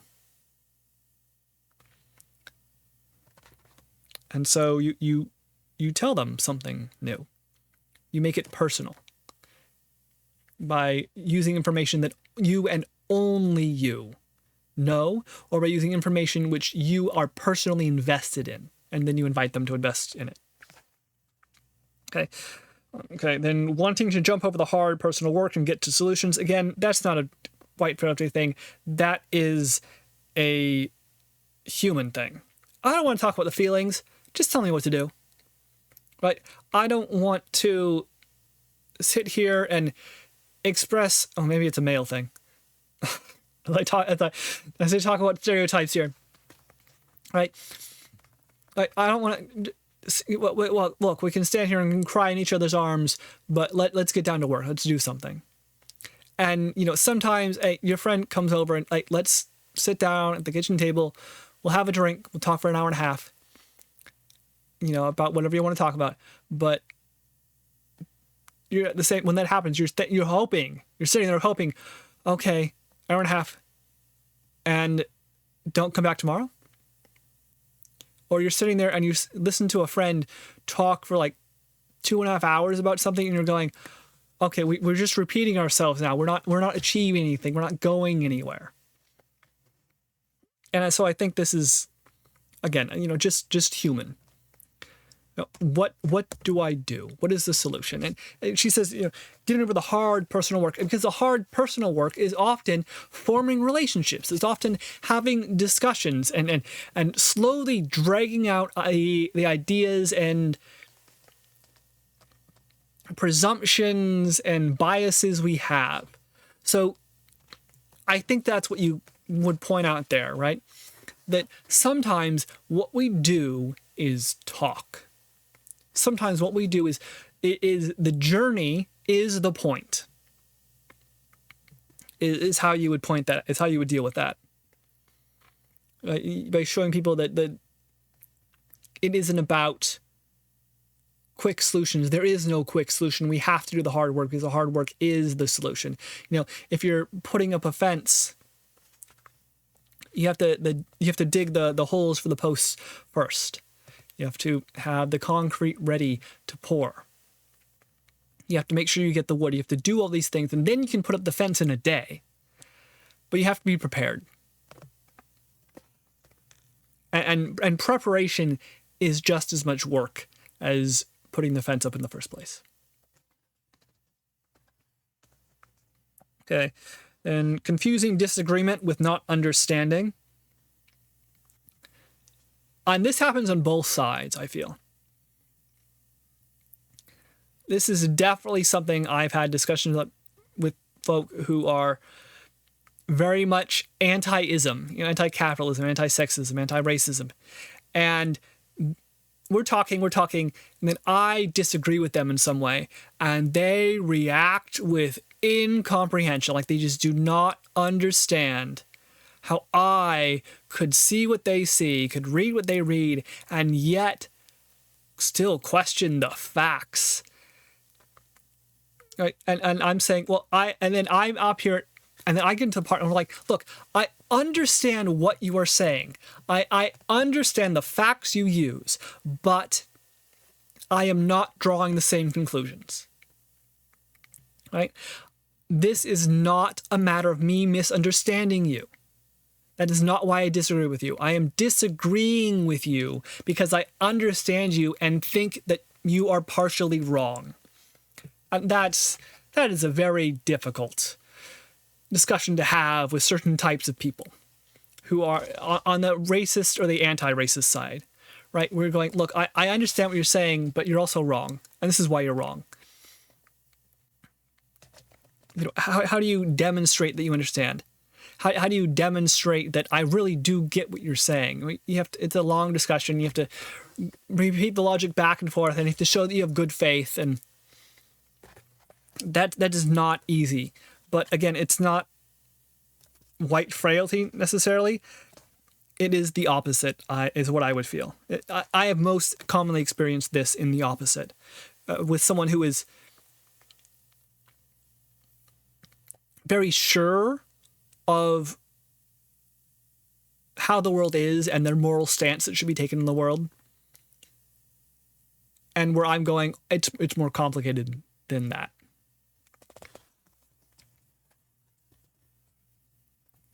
Okay, so need to maintain white solidarity to save face, to look good.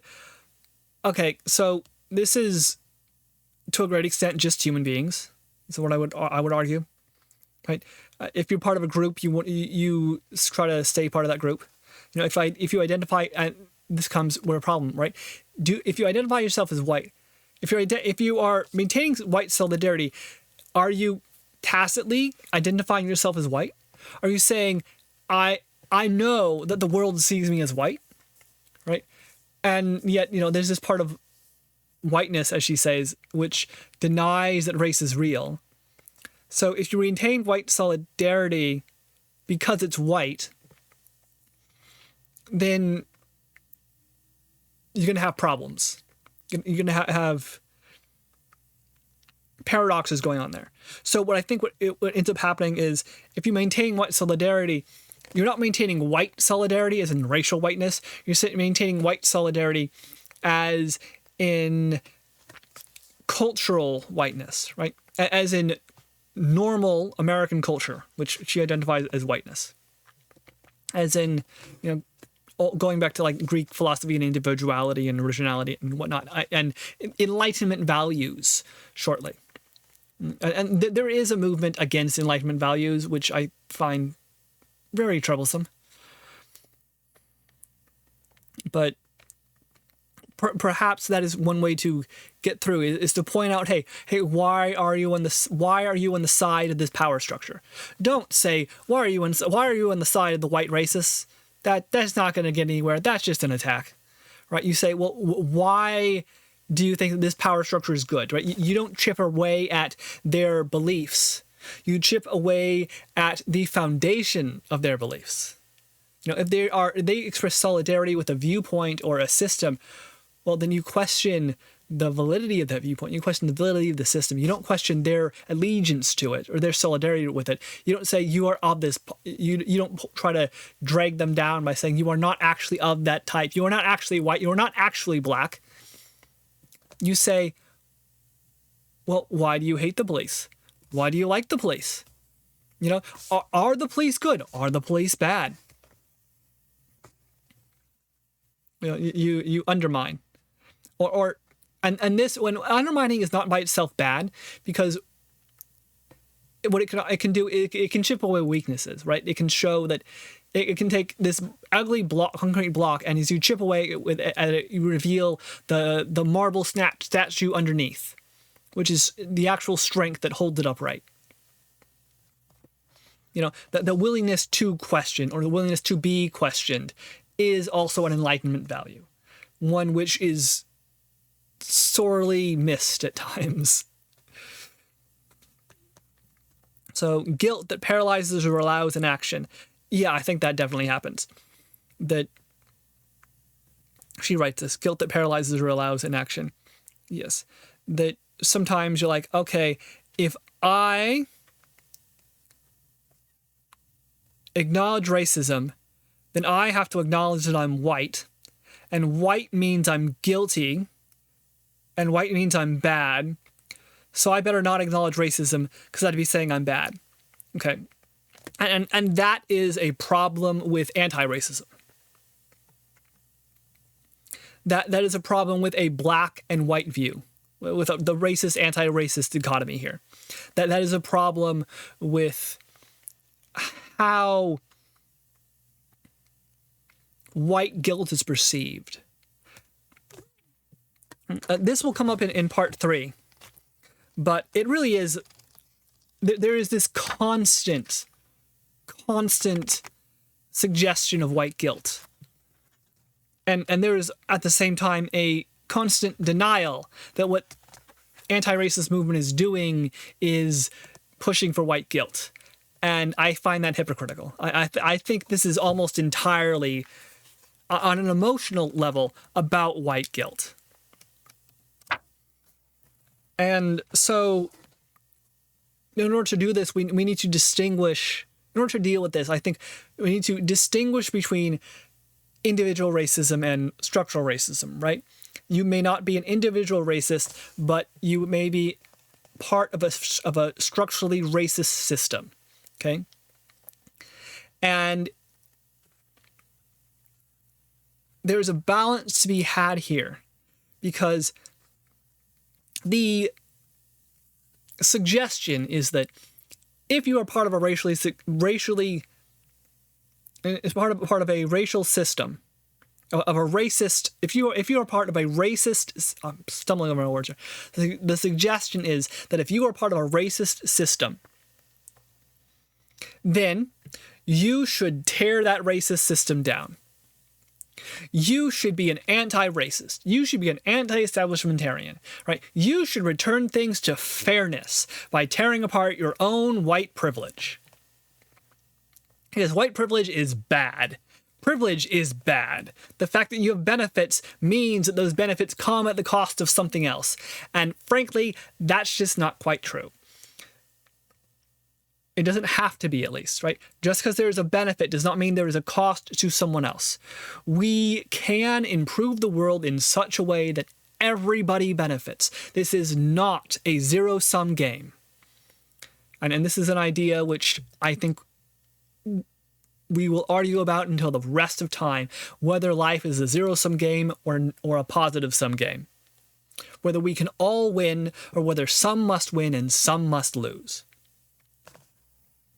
And frankly, I am 100% on the side of we can all win. There is a better world for everybody involved.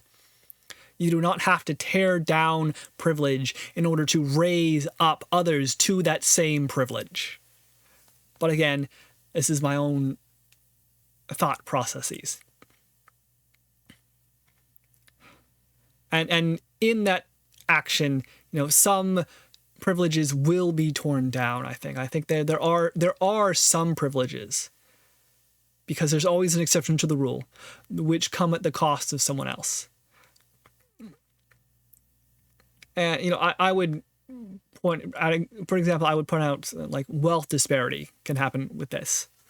Certain levels of extreme wealth disparity and extreme focuses of capital or extreme focuses of like political power can once they reach a certain degree take power away from another group, simply by the outsized size of someone or something's influence. But within a certain level, just because you get richer does not mean I have to get poorer. It's only once you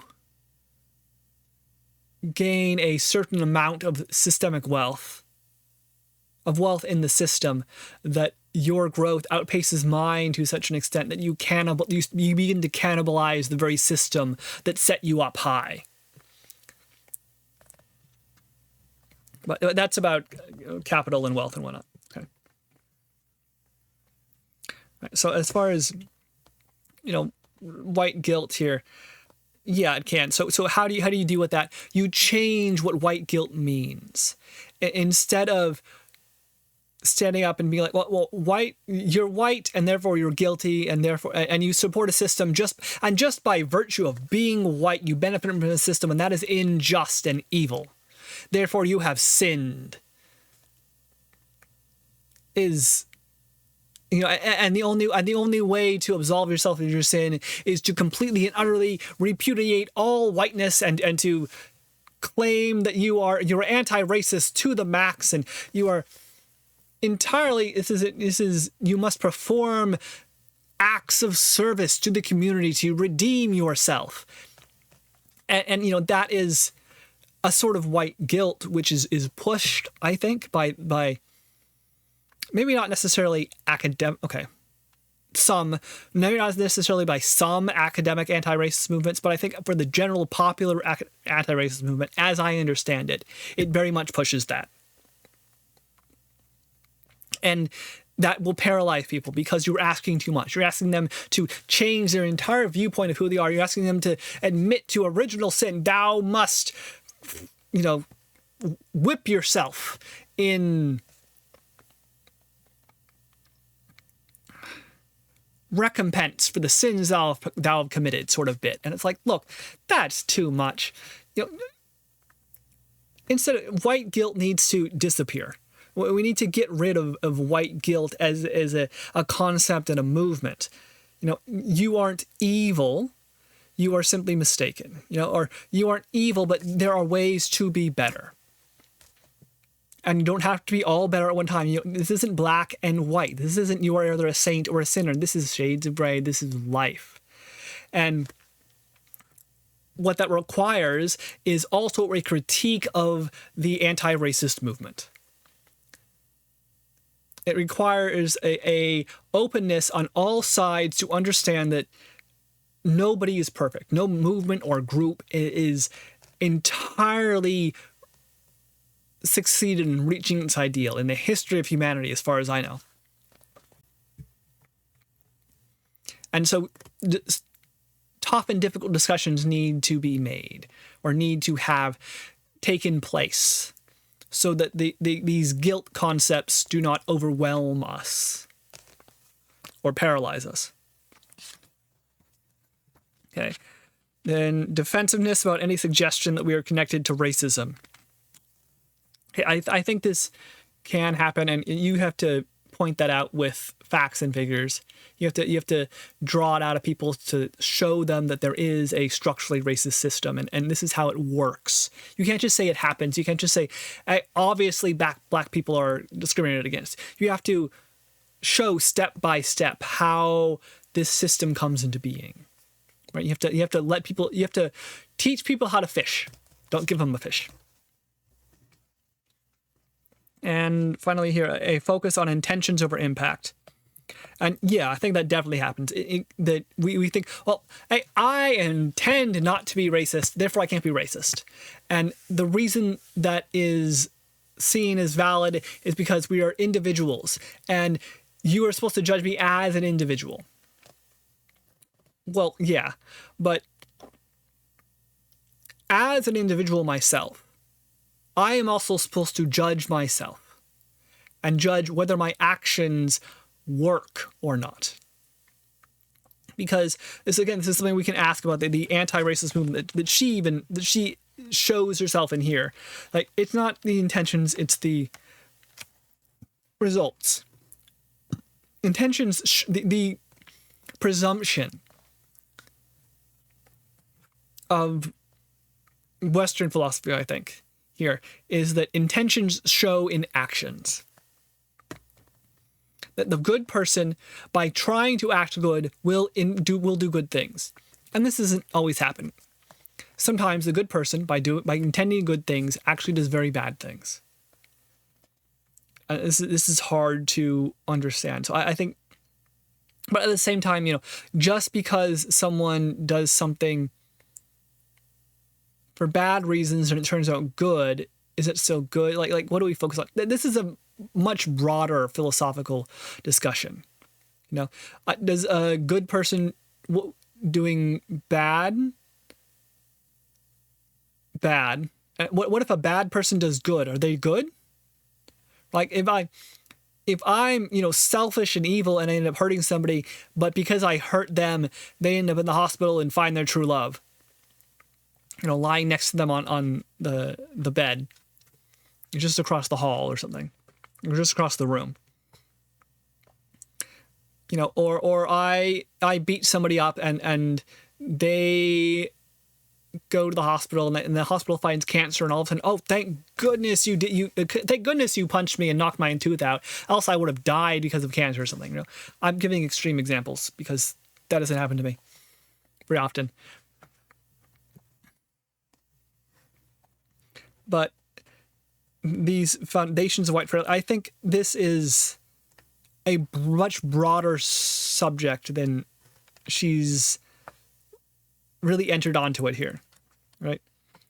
The intentions over impact and how much attention you should pay to each one is a huge philosophical discussion with a long history, I think. She paints it as the foundation of white frailty, but it could just as well be the other way around, right? I think there is the anti-racist movement, or people I've seen who are very anti-ism in some way, often also focus on intentions over impact. She says it early in this book. She says that she feels that he says, I believe that white progressives cause the most daily damage to people of color. White progressives can be the most difficult for people of color because to the degree that we think we have arrived, we will put our energy into making sure that others see us as having arrived. White progressives do uphold and perpetuate racism, but our defensiveness and certitude make it virtually impossible to explain to us how we do. Well, to me, that's the author. Like, yes, you do indeed uphold and perpetuate racism. As in, racist viewpoints, that the world is racial. The world is racial. I don't mean this in the racist sense that you do bad things to other people because of the race, but in the sense that you see the world through the lens of race. It is what I'm reading here. And I've known many people like that who are very sure, well, the world must be controlled by this ism, and we must see it through this lens of a certain ism. And you can't convince me that class doesn't make the most sense as a way to understand how the world is dealt with.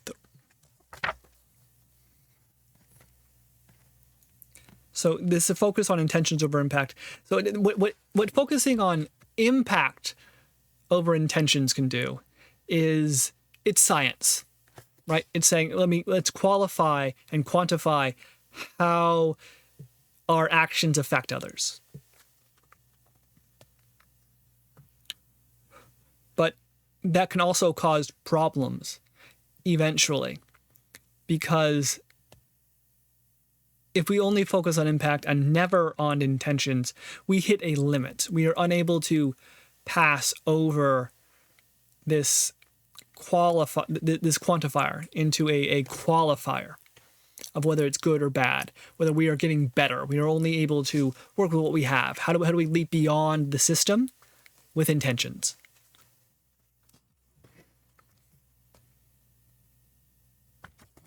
Okay. And then finally, she says, my psychosocial development was inoculated in a white supremacist culture in which I am in the superior group. Telling me to treat everyone the same is not enough to override the socialization, nor is it humanly possible. Okay, I do not agree with this.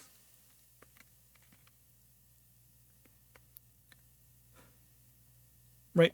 I think that even where whiteness is the superior culture, whiteness itself is complicated. And as someone who grew up in a very racially homogenous and very racially mixed... Homogenous? That's the wrong word. Homogenous is all the same. What's the opposite of homogenous?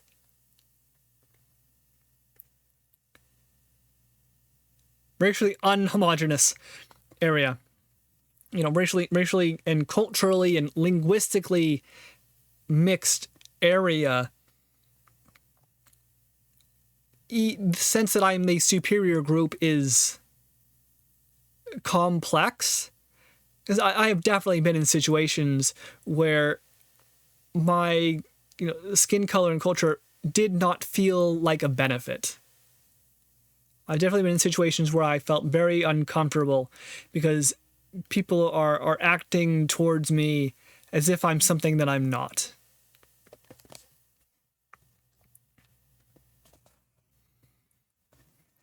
But again, I am not the author. So I'm saying, I don't feel like my sociological development was so heavily inoculated in this. But at the same time, I can see the understanding. Like I grew up and I know what racism is. I know what white supremacy is. And I may think it's an idiotic idea. But I understand that there are many people who believe it or who act it or who see the world through that lens. And so I grew up and I forced myself to be able to understand them in their own particular ways. So, I didn't grow up like she did in what she feels is a white supremacist culture in which I am the superior group. I didn't grow up where she did and how she did and the time she did and the ways she did with the realizations she did. And instead, I feel like I grew up in a culture of my own. And so we get to the subjective objective viewpoint again. I feel like I have a more complicated relationship with race, at least growing up as a child, than she seems to have. And so that may be where some of my disagreements come from. And then this bit, she says, telling me to treat everyone the same is not enough to override the socialization, nor is it humanly possible. I disagree. Right? I agree. I understand the first part. Like, telling me to treat everyone the same is not enough to override this socialization. Yeah, probably not. Just saying the words, hey, treat all people of all colors the same. You're fine. You're good. Saying it doesn't work. But the idea that it is not humanly possible, no. I disagree with this entirely. Just because we have a system of a racial viewpoint and a racist world does not mean that we must always be in such a system, does not mean that we cannot escape it at times and in certain ways, does not mean that we cannot be unracist to an extent, at least during some parts of our lives and for some of our close friends. And for some of the activities we engage in. I find it absurd to claim that the world has inoculated us with such a viewpoint in such a way that we can never ever escape this viewpoint. You are white and you must be white and you can only see the world through a white lens. I'm like, no. People are complicated. People are complex. Viewpoints are complex. Viewpoints change over time. And how much of my ideas are influenced by others, right? I am not the same person I was yesterday. I will not be the same person tomorrow that I am now. And a year from now, 10 years from now, who knows what may be achieved? Certainly more than she seems to believe. Or at least that's what I get from what I read. And goodbye.